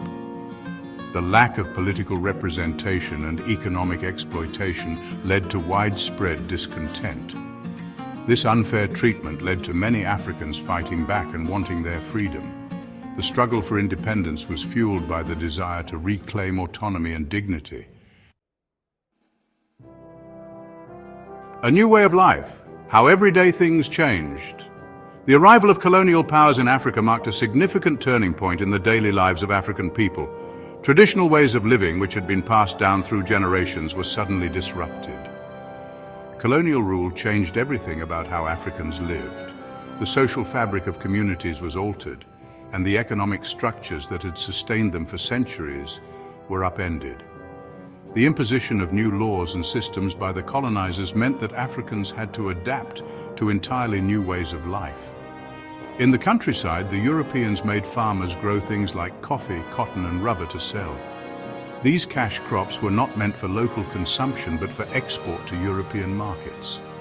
This shift in agricultural focus had profound implications for local food security and the traditional farming practices that had been in place for generations. This disrupted traditional farming and forced people off their land. Many farmers found themselves without the means to sustain their families, leading to widespread displacement and hardship. The loss of land meant the loss of identity and heritage for many communities. People went hungry because they couldn't grow enough food for themselves. The focus on cash crops left little room for the cultivation of staple foods, leading to food shortages and famine in many areas. The nutritional well-being of entire populations was compromised. Cities grew quickly because people moved there looking for work in mines and factories. The promise of employment in urban centers drew many from rural areas, leading to rapid urbanization. However, the reality of city life was often harsh and unforgiving. These jobs were hard and didn't pay much, and people lived in crowded, dirty neighborhoods. The working conditions in mines and factories were often dangerous and exploitative. The influx of people into cities led to the development of slums, where living conditions were poor and sanitation was inadequate. Families and communities changed because so many people moved from the countryside to the cities, and new social classes developed. Education also changed. The migration to urban areas led to the breakdown of traditional family structures and the emergence of new social dynamics. The introduction of Western education systems further altered the social landscape. Some European countries built schools, but not everyone could go, and what they taught was meant to make Africans more like Europeans. The education system was designed to serve the interests of the colonial powers, often neglecting the rich cultural heritage of African societies. They taught European languages, history, and culture, not African traditions. This education system aimed to create a class of Africans who were loyal to the colonial rulers and could assist in the administration of the colonies. They wanted to train some Africans to work for the colonial government. This created a small elite class that was educated in European ways, further deepening the divide between the colonizers and the colonized. Cities transformed, growth and inequality. When different cultures are forced together, things get complicated. Africans started mixing European ways with their own, but it caused tension. Many Africans fought back against colonial rule because they wanted freedom and to keep their own identity. These resistance movements are a very important part of history because they show how strong and determined Africans were. We can still see the effects of colonialism today. The borders, economies, and societies of African countries are still shaped by what happened during colonial times. It's important to understand how the past affects Africa today, both the problems and the opportunities. To really understand Africa, we need to listen to African people. Hearing from the people who lived through colonialism and who still live with its effects gives us a much better understanding of African history. Their stories are really important. By understanding the difficult history of colonialism, we can build a better future.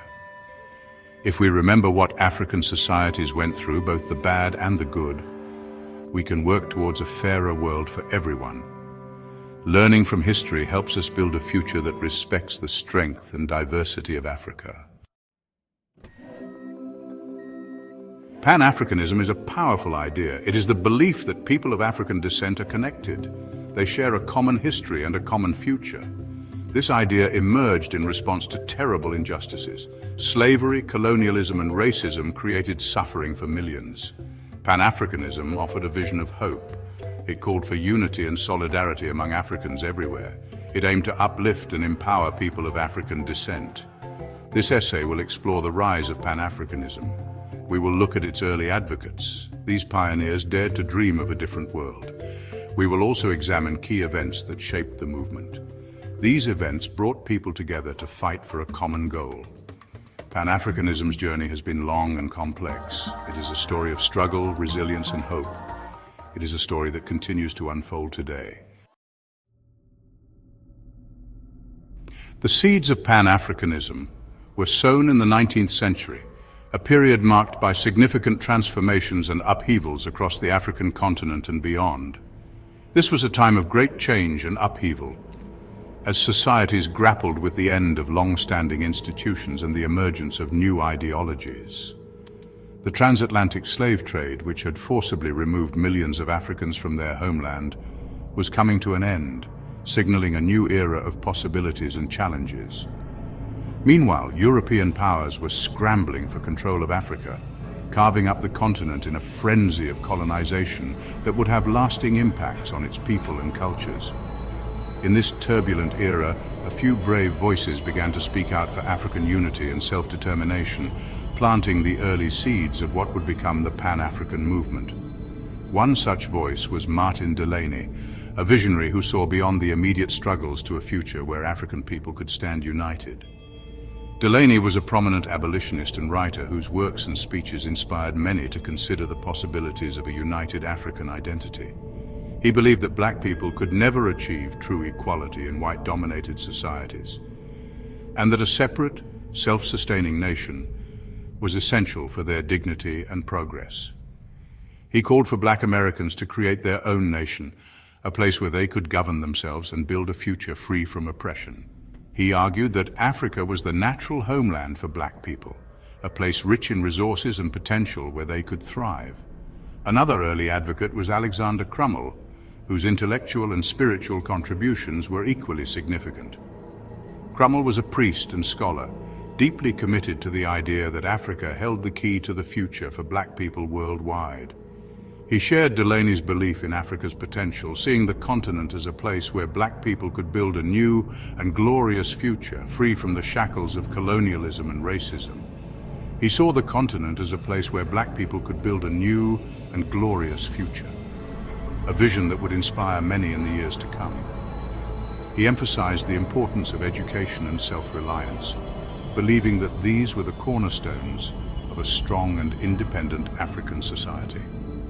Edward Blyden was another key figure in early Pan-Africanism, whose life and work left an indelible mark on the movement.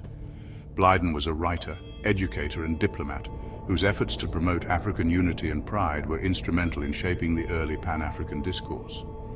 He spent much of his life in Liberia, a nation founded by freed slaves, where he worked tirelessly to build a society based on African values and self-determination. He believed that Africa had a unique culture and identity, one that was distinct and valuable in its own right. He argued that this identity should be celebrated and preserved, as it was the foundation upon which a strong and united Africa could be built. These early pioneers laid the groundwork for the Pan-African movement, articulating a vision of unity and self-determination that would resonate through the ages. They articulated a vision of African unity and self-determination, a dream that would inspire countless others to join the cause. Their ideas would inspire generations to come, laying the foundation for a movement that continues to strive for a united and empowered Africa. At the turn of the 20th century, Pan-Africanism gained significant momentum, becoming a powerful force for change and unity among people of African descent across the globe. This was due in large part to the tireless work and visionary leadership of two towering figures, Webb Du Bois and Marcus Garvey, whose efforts laid the foundation for future movements. Webb Du Bois was a sociologist, historian, and activist, whose scholarly work and activism were instrumental in shaping the intellectual underpinnings of Pan-Africanism. He's often called the father of modern Pan-Africanism, a title that reflects his profound influence on the movement. Du Bois believed that black people around the world faced common problems, rooted in systemic racism and colonial oppression. He argued passionately that they needed to unite to address these problems, advocating for solidarity and collective action. To this end, he organized a series of Pan-African congresses, which served as crucial platforms for discussion and strategy. These congresses brought together intellectuals and activists from Africa, the Caribbean, and the United States, fostering a sense of global unity and purpose. Marcus Garvey, a Jamaican-born activist and entrepreneur, was another pivotal figure in the Pan-African movement. He's best known for his Back to Africa movement, which sought to inspire black people to return to their ancestral homeland. Garvey believed that black people would never achieve true equality in white-dominated societies, and that self-determination was essential. He urged black people to return to Africa and build their own nation, free from the constraints of colonial rule and racial discrimination. To promote his ideas, Garvey founded the Universal Negro Improvement Association, UNIA, which became a powerful vehicle for his vision of black empowerment and unity. Despite their shared goals, Du Bois and Garvey had different approaches to Pan-Africanism, reflecting their unique perspectives and experiences. Du Bois emphasized intellectual and political engagement, believing that education and political advocacy were key to achieving equality. Garvey, on the other hand, focused on economic self-sufficiency and racial pride, encouraging black people to take control of their economic destinies. However, both men shared a deep commitment to African liberation, and their legacies continue to inspire movements for justice and equality today. The Pan-African Congresses were a series of meetings held between 1900 and 1945. They played a crucial role in shaping the Pan-African movement. The Congresses brought together people from across the African diaspora. They provided a forum for discussing common concerns and developing strategies for liberation. The first Pan-African Congress was held in London in 1900. It was organized by Henry Sylvester Williams, a Trinidadian lawyer. The Congress called for an end to colonial rule in Africa. It also demanded equal rights for black people in colonial societies. Subsequent congresses were held in Paris, Brussels, Lisbon, and New York City. These congresses expanded on the themes of the first Congress. They discussed issues such as education, economic development, and political representation. The Pan-African Congresses helped to raise awareness of the plight of Africans under colonial rule. They also fostered a sense of solidarity among people of African descent. The Congresses laid the groundwork for the anti-colonial struggles that would erupt after World War II. Section 5. A Shift in Tide. The 1945 Manchester Congress. The 1945 Manchester Congress was a watershed moment in the Pan-African movement. It was a pivotal event that brought together key figures from across the African diaspora and the continent itself. This Congress was not just another meeting, it was a declaration of intent and a call to action. It marked a significant shift in leadership from the African diaspora to Africans themselves. For the first time, Africans were taking the reins, asserting their right to self-determination and leadership in the fight against colonialism. The Congress was held in Manchester, England, just months after the end of World War II. The timing was crucial, as the world was reeling from the war's devastation, and the call for freedom and independence resonated more strongly than ever. Kwame Nkrumah, the future president of Ghana, played a key role in organizing the Congress. His vision and leadership were instrumental in bringing together diverse voices and uniting them under a common cause. Nkrumah and other African leaders were determined to take control of their own destiny. They were resolute in their belief that Africans should lead the charge for their own liberation. They were no longer content with simply demanding an end to colonial rule. They wanted to actively shape their future, to build nations that reflected their values, cultures, and aspirations. They wanted to create a united and independent Africa. This vision of unity was not just about political independence, but also about economic and social cohesion. The Manchester Congress called for the immediate end of colonialism in Africa. This was a bold and uncompromising stance, reflecting the urgency and determination of the leaders present. It also called for the creation of a United States of Africa.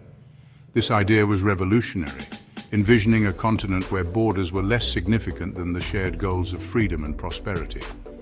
The Congress adopted a more radical tone than previous Congresses.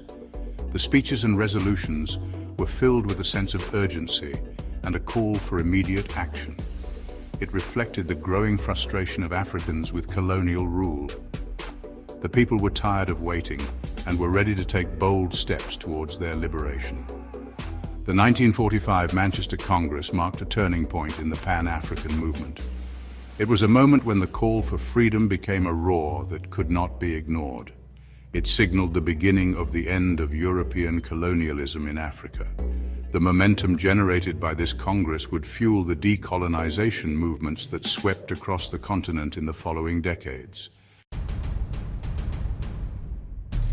Section 6, World Wars and Awakening Seeds of Independence. The fight for freedom was far from over. Across continents, people were rising up, demanding their rights and asserting their identities. It was a time of great turmoil, but also of immense hope. Leaders emerged with a vision that transcended borders and cultures.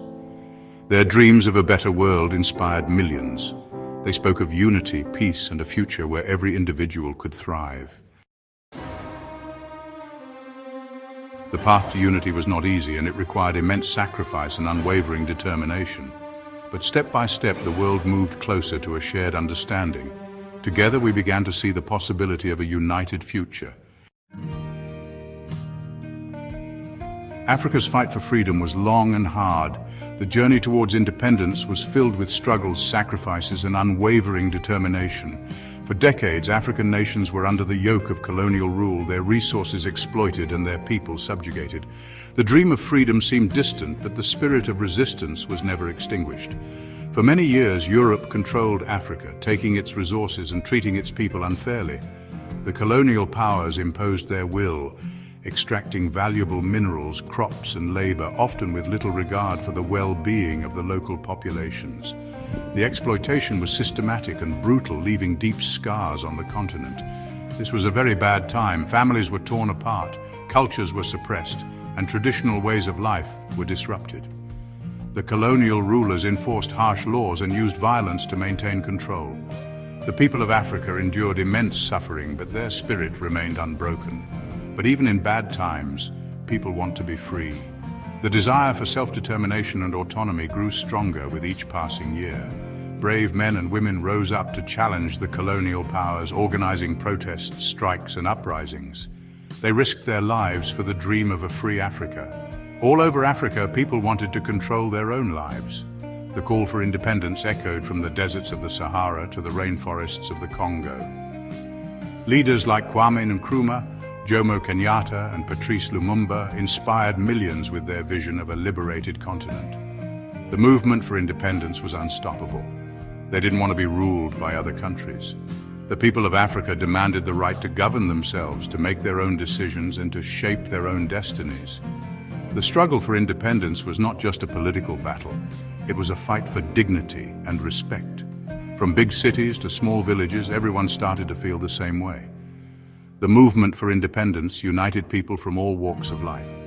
Farmers, workers, students, and intellectuals all joined hands in the fight for freedom.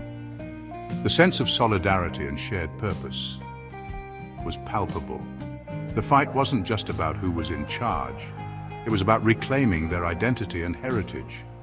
The people of Africa sought to revive their cultures, languages, and traditions that had been suppressed under colonial rule. The struggle for independence was also a cultural renaissance. It was about being proud of who they were and making their own choices. The journey to independence was long and arduous, but it was driven by an unyielding belief in the right to self-determination. As the colonial era came to an end, a new chapter in Africa's history began, marked by hope, resilience, and a renewed sense of pride. People resisted the European rulers in different ways. They used both peaceful and violent methods to show their defiance. Some communities chose to negotiate and use diplomacy, while others took up arms and fought bravely against the invaders. The spirit of resistance was strong and varied across the continent. In the early 1900s, there were fights all over Africa. These battles were not just random acts of violence, but were organized efforts to reclaim autonomy and protect their lands. The resistance movements were often led by charismatic leaders who inspired their people to stand up against the colonizers. These fights, even though they were often stopped quickly, showed that people really wanted to be free. The determination and courage displayed by these communities were remarkable. They were willing to risk everything, including their lives, to fight for their freedom and preserve their way of life. The Herero people in German Southwest Africa, for example, fought hard against the Germans. Their resistance was a significant event in the history of African defiance. The Herero warriors used guerrilla tactics and intimate knowledge of the terrain to challenge the better-equipped German forces. Another big fight was the Maji Maji rebellion in Tanganyika. This uprising was a powerful demonstration of unity and resistance. The Maji Maji warriors came from various ethnic groups, united by a common goal to expel the German colonizers from their land. Led by Kinjekitile Ngwale, the Maji Maji warriors believed their magic would protect them from German bullets. Ngwale's leadership and the spiritual beliefs of the warriors played a crucial role in the rebellion. They believed that their sacred water, or Maji, would turn the German bullets into water, making them invincible. Even though they lost, it showed how strong people can be when they work together. The Maji Maji rebellion, despite its tragic end, left a lasting legacy of resistance and unity. It demonstrated the power of collective action and the unyielding spirit of the African people. These early fights, even though they weren't always successful, were the start of much bigger fights for freedom later on.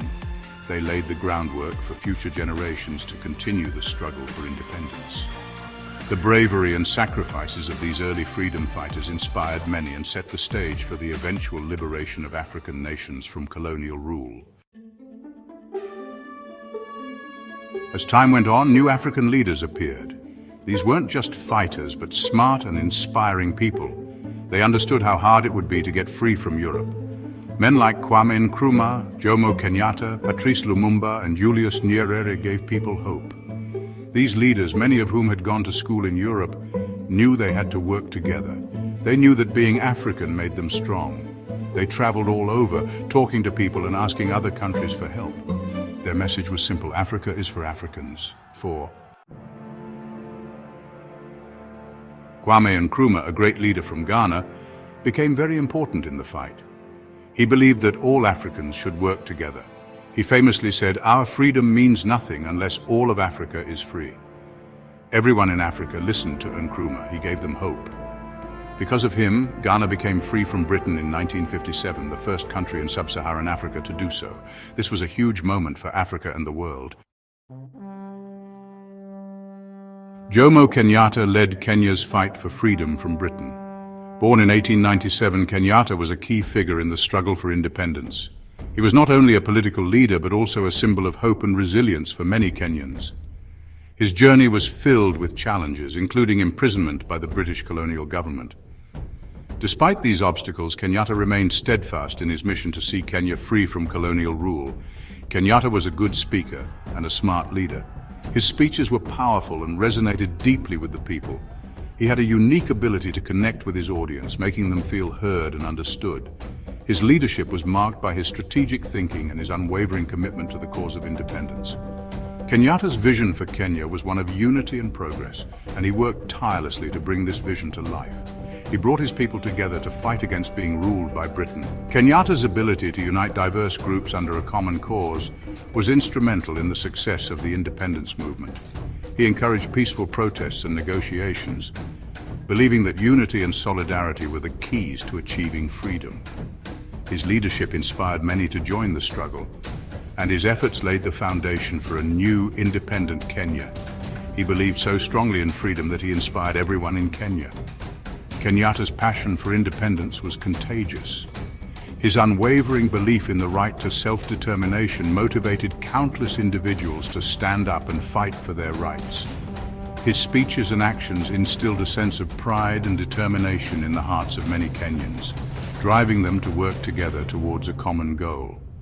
Kenya became free in 1963, and Kenyatta became its first president. This was a monumental achievement, marking the end of colonial rule and the beginning of a new era for Kenya. As president, Kenyatta focused on nation building and development, striving to create a prosperous and united country. His leadership during this critical period was crucial in shaping the future of Kenya. Patrice Lumumba was important in the Belgian Congo. Born in 1925, Lumumba emerged as a prominent leader in the fight for independence. He was a passionate advocate for the rights of the Congolese people and played a key role in the movement to end Belgian colonial rule. Lumumba's vision for Congo was one of unity, sovereignty, and social justice. He was a strong leader who spoke out against how badly Belgium treated the people of Congo. Lumumba's speeches were fiery and filled with conviction. He highlighted the injustices and exploitation faced by the Congolese under Belgian rule, calling for immediate and unconditional independence. His words resonated with many, sparking a wave of protests and demonstrations across the country. He said that Congo should be free right away.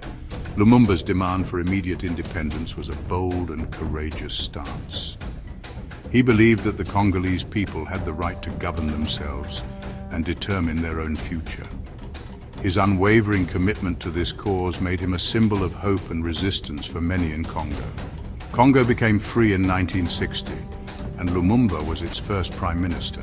This was a historic moment for Congo, marking the end of colonial rule and the beginning of a new chapter in the nation's history.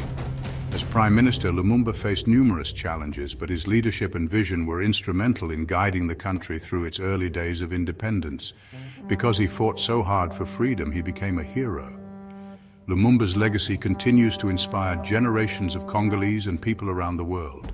His dedication to the cause of independence and his unwavering belief in the rights of his people have cemented his place in history as a true hero and a symbol of the struggle for freedom. In the 1950s and 1960s, lots of African countries fought for their freedom. A very important event was the 5th Pan-African Congress in Manchester in 1945. Important leaders like Hastings Banda, Kwame Nkrumah, and Jomo Kenyatta met there. They talked about how African countries should be free and work together. It helped them make plans for the future. The year 1960 was a big year. 17 African countries became free that year. This showed that the world was changing. The new countries had a lot of problems. Their economies weren't strong, and they had problems with different groups of people not getting along. It was hard to build a new country because of the damage caused by the European rulers. Even with these problems, many leaders tried to make things better. They wanted to build countries where everyone was equal and could take care of themselves. It wasn't easy, but they didn't give up. Just because the European countries left didn't mean everything was fixed. Many African countries had new problems. It was hard to keep things peaceful, and they still needed help from the European countries. The dream of a strong and united Africa, which the early leaders had, was still far away. But people still wanted a better future and didn't give up. The fight for true freedom wasn't over. The fight for freedom in Africa showed how brave and strong African people are. It changed Africa and inspired the whole world. The leaders who fought for freedom are remembered as heroes. They still inspire people today to fight for what is right. Africa is still working towards being truly free. It's hard, but there is still hope. The dream of a strong and united Africa is still important for the future. The 1900s were a time of huge change for Africa. The continent was undergoing a transformation that would shape its future in profound ways. From the bustling cities to the remote villages, every corner of Africa felt the winds of change. The early part of the century saw the continent largely under colonial rule, with European powers exerting their influence and control over African lands and people. It was a time of hardship, but also a time of hope. Despite the challenges, African communities remained resilient. They found ways to adapt and thrive even in the face of adversity. The spirit of hope was alive in the hearts of many as they dreamed of a better future for themselves and their children. This hope was the driving force behind many of the movements and changes that would come to define the century. Africa faced many problems, from being ruled by other countries to the Cold War. The geopolitical tensions of the Cold War had a significant impact on the continent as superpowers vied for influence. African nations found themselves caught in the crossfire, dealing with both internal and external pressures. The struggle for independence was a long and arduous journey marked by numerous conflicts and sacrifices. But through it all, the African people never gave up. They organized resistance movements, staged protests, and fought tirelessly. The determination and resilience of the African people were evident in their unwavering commitment to achieving freedom and justice. Their collective efforts laid the groundwork for the eventual liberation of many African nations. They fought for their freedom, their independence, and their right to decide their own future. The independence movements were characterized by a strong sense of unity and purpose. Leaders emerged who inspired their people to stand up against oppression and demand their rightful place in the world. These freedom fighters became symbols of hope and courage, leading their nations towards a new era of self-determination. This video explores some of the important events and ideas that shaped Africa in the 1900s. From the early struggles for independence to the significant milestones that mark the century, we will delve into the key moments that defined this transformative period. Understanding these events is crucial to appreciating the complex history and rich heritage of the African continent.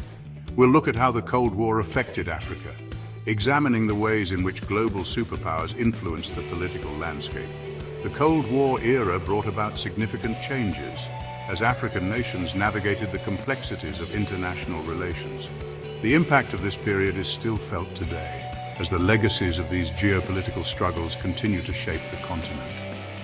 The fight against apartheid in South Africa, a struggle that captured the world's attention. The anti-apartheid movement was a powerful example of the fight for justice and equality.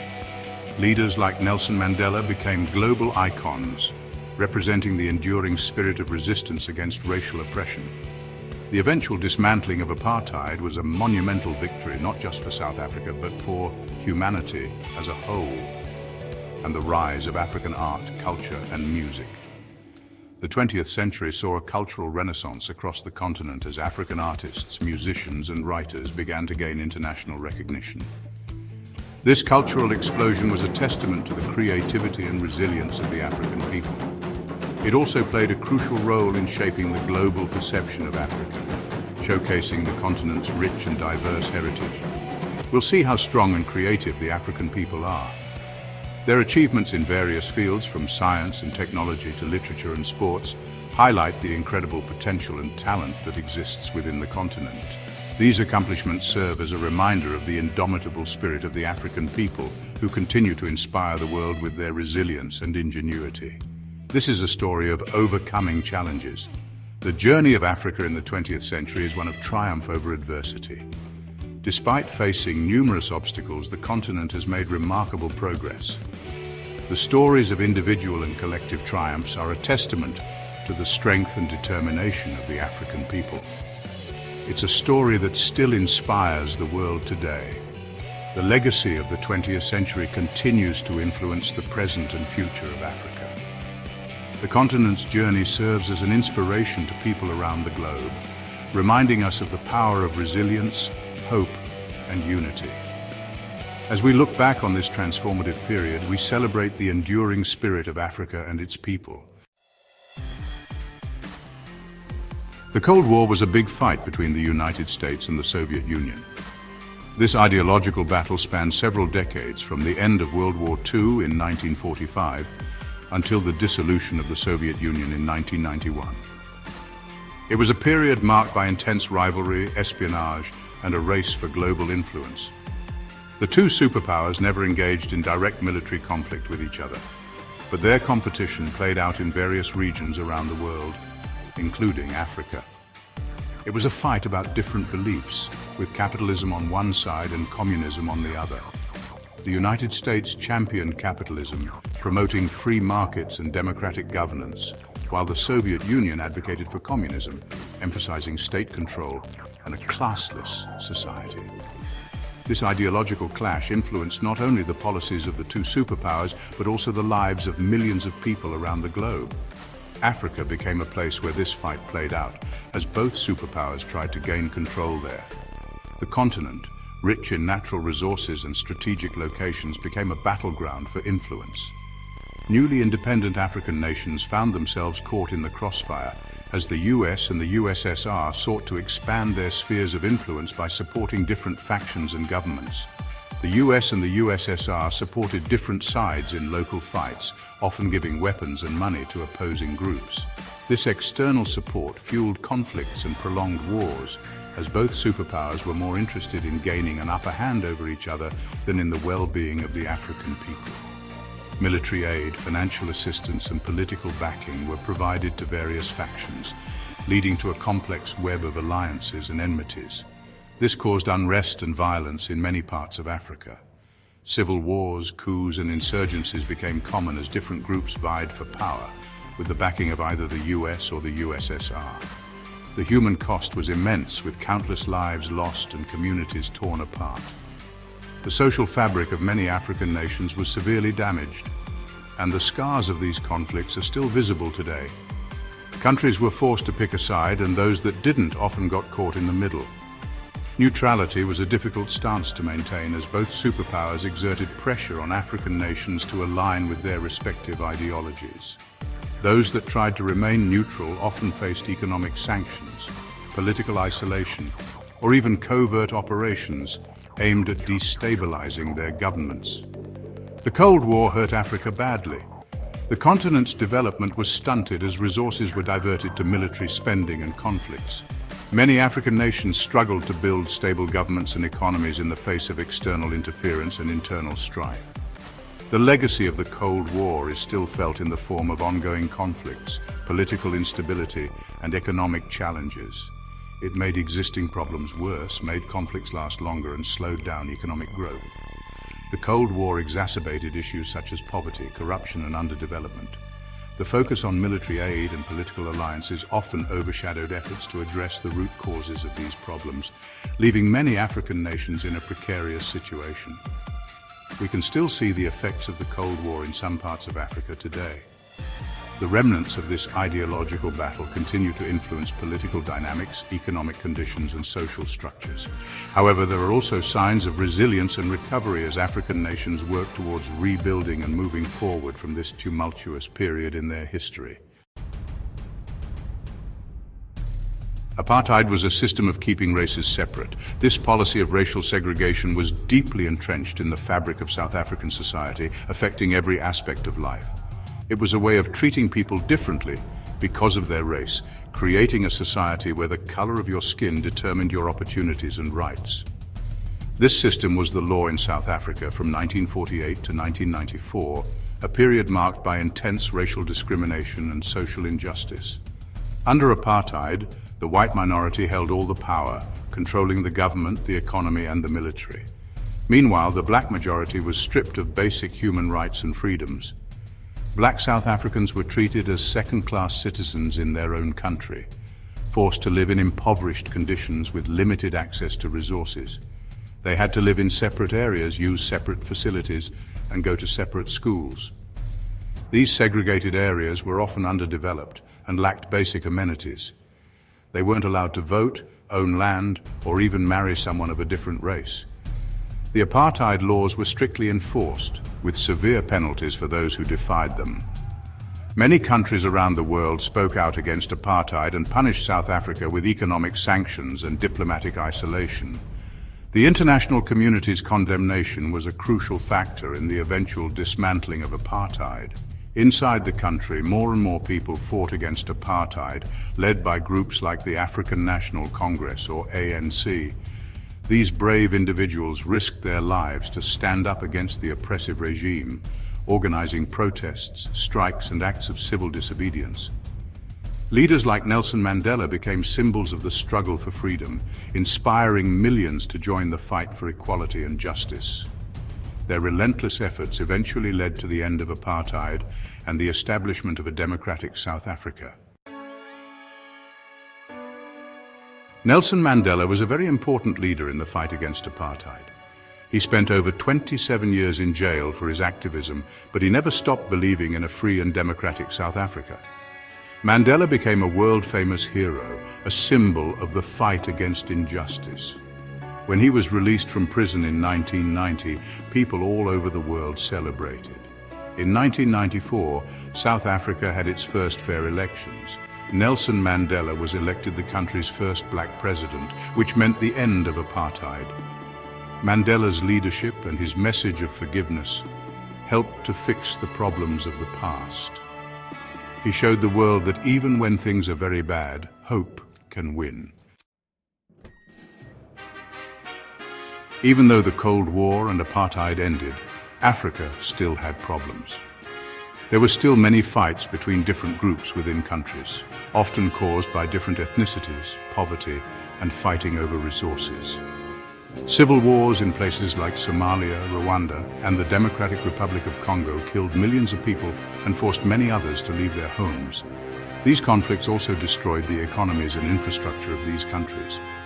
Many African countries struggled with poverty, owing money and corruption. The effects of being ruled by other countries, like unfair trade and weak governments, continued to slow down progress. Even with all the problems, African art and culture grew in the 1900s. African artists, writers, and musicians became known around the world, sharing their unique views. From the colorful paintings of artists like Ella Natsui and Chris Ofili to the powerful writing of Chinua Achebe and Wole Soyinka, African art showed that stereotypes were wrong and offered new ways of looking at the world. African art often showed the struggles and victories of the continent. It gave a voice to those who didn't have one, celebrated being African, and explored ideas of colonialism, independence, and fairness. African music also became very popular around the world in the 1900s. With its catchy rhythms, emotional melodies, and strong lyrics, African music interested people everywhere. From the Afrobeat of Fela Kuti to the Mbakanga of Miriam Makeba, African music went beyond countries and languages. It became a soundtrack for movements fighting for freedom and a celebration of African culture. African music was very important in shaping music around the world. Jazz, blues, reggae, and hip-hop all come from African music. Today, African music continues to change and inspire artists everywhere. The 1900s were a time of big change and difficulty for Africa. But it was also a time of amazing strength, creativity, and vibrant culture. African people overcame huge problems to fight for their freedom, their rights, and their place in the world. They used their voices and their art to speak out against injustice, celebrate their heritage, and give hope for the future. What happened in the 1900s reminds us of the strength and spirit of the African people. It continues to shape the continent and the world today. Now in the 2000s, Africa has new opportunities and challenges. The continent has a young and growing population, lots of natural resources, and a vibrant cultural scene. There are still problems, but there is also a feeling of hope and possibility. African countries are working to overcome the problems of the past and build a better future for their people. The 2000s hold the promise of a new time for Africa, a time of peace, prosperity, and progress. A time where all Africans have the chance to be their best. The story of Africa is not finished, it's still being written. Africa's heartbeat is felt around the world. Its vibrant cultures, rich traditions, and dynamic rhythms resonate far beyond its borders. The continent's influence is woven into the very fabric of global society, touching every corner of the earth with its unique and powerful presence. Its ancient civilizations, like Egypt and Mali, gave amazing gifts of knowledge to everyone. The Great Pyramids of Giza stand as a testament to architectural genius, while the ancient manuscripts of Timbuktu hold secrets of early science, literature, and philosophy. The Mali Mosque of Jenneh, with its intricate design, showcases the artistic and spiritual depth of African societies. From math to studying the stars, their discoveries shaped how we understand the world. Ancient Egyptian hieroglyphs reveal a complex system of writing and communication, while African stargazing scenes remind us of the continent's contributions to astronomy. African scholars, with their ancient texts, laid the groundwork for many modern scientific and intellectual pursuits. Africa's resources, from gold to diamonds, helped build global economies. The continent's wealth in natural resources has been a cornerstone of international trade for centuries. Gold mining in Africa has not only fueled local economies, but also played a significant role in global financial systems. Similarly, African diamond mines have been central to the jewelry industry, while bustling trade markets highlight the continent's economic vitality. Its music, art, and dance cross all borders, inspiring creativity everywhere. African musicians, with their traditional instruments, create sounds that resonate globally. Dancers performing intricate routines captivate audiences worldwide, and African art exhibitions showcase the continent's rich cultural heritage. These artistic expressions not only entertain but also inspire creativity and innovation across the globe. Africa's influence is clear. People of African descent, spread across the globe by history, have made societies richer and more diverse. Diverse communities in urban settings reflect the vibrant mix of cultures and traditions. Celebrations of African heritage in different countries highlight the enduring legacy of the African diaspora. Historical footage of African diaspora shows the resilience and contributions of African people throughout history, enriching societies with their unique perspectives and talents. African culture is a beautiful tapestry woven into the fabric of our world. African textile markets display a stunning array of colors and patterns, while artisans at work demonstrate the skill and creativity that define African craftsmanship. Cultural festivals celebrate the diversity and richness of African traditions, bringing people together in a shared appreciation of the continent's heritage. Africa's story isn't just about Africa, it's a story about all of us. African children holding global symbols represent the hope and potential of future generations. A diverse group of people holding hands symbolizes unity and shared humanity. African flags alongside other global flags remind us that Africa's story is intertwined with the world's story, reflecting our collective journey and shared destiny.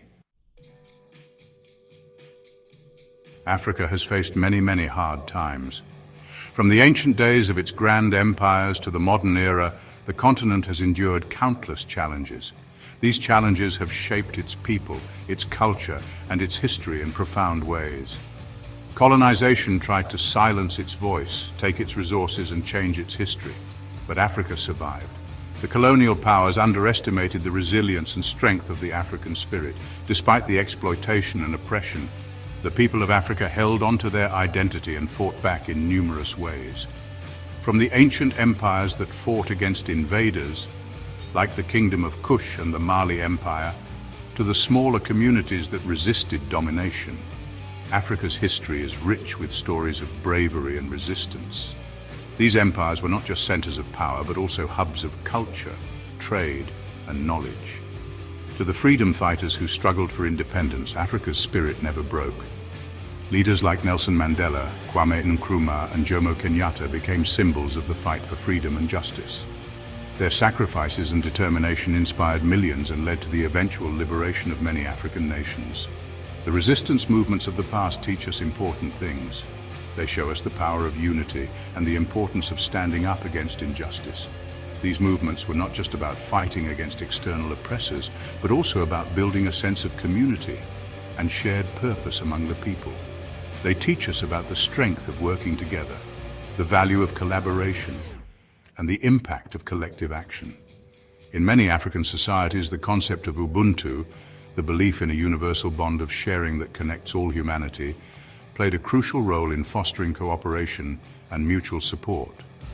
The importance of choosing our own path, making decisions that reflect our values and aspirations, and not letting external forces dictate our destiny.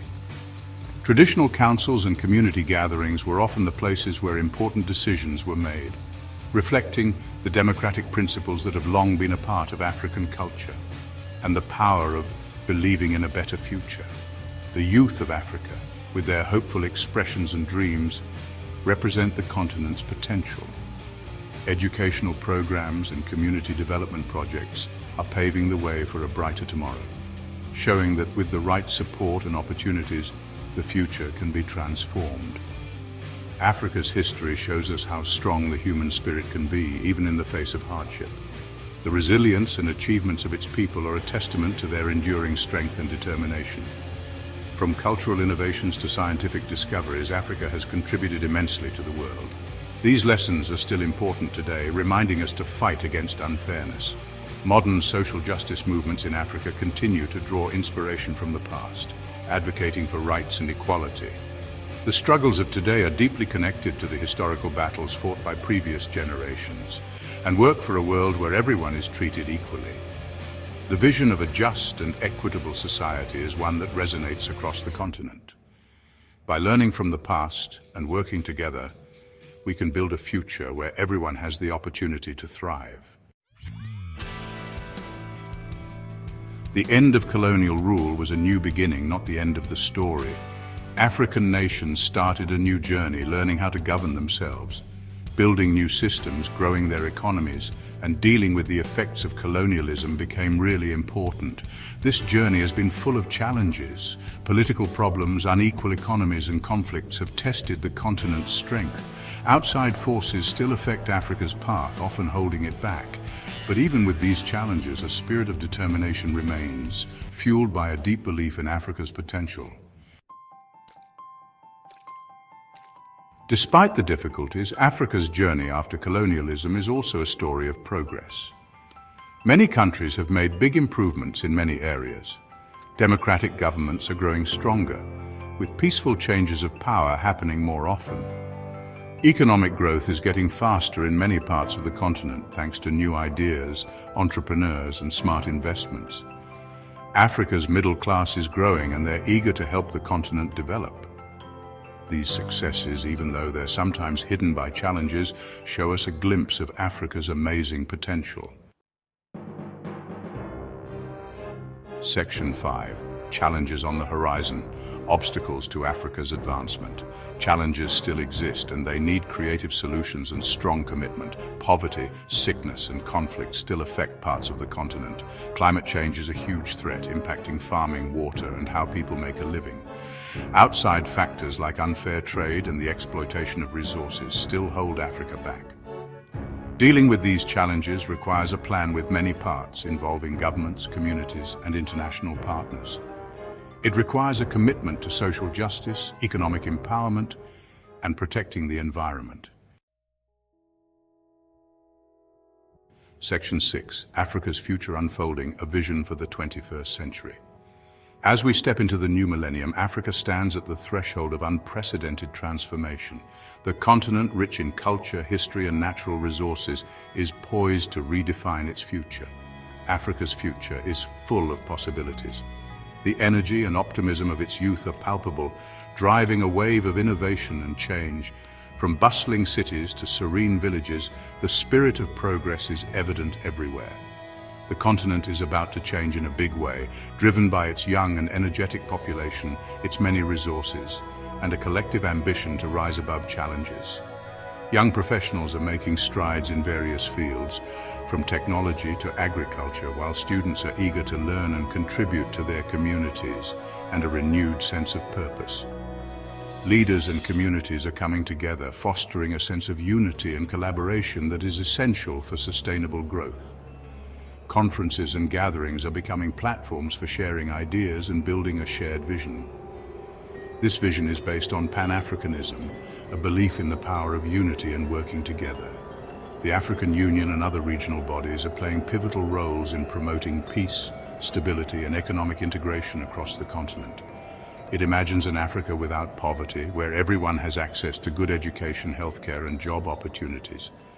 Modern schools are being built, healthcare facilities are improving, and farmers are adopting new techniques to increase productivity, where everyone has access to good education, healthcare, and job opportunities. Universities are nurturing the next generation of leaders, healthcare workers are dedicated to improving public health, and businesses are creating jobs and driving economic growth. It sees a continent leading the way in new technologies, with researchers and entrepreneurs at the forefront of innovation.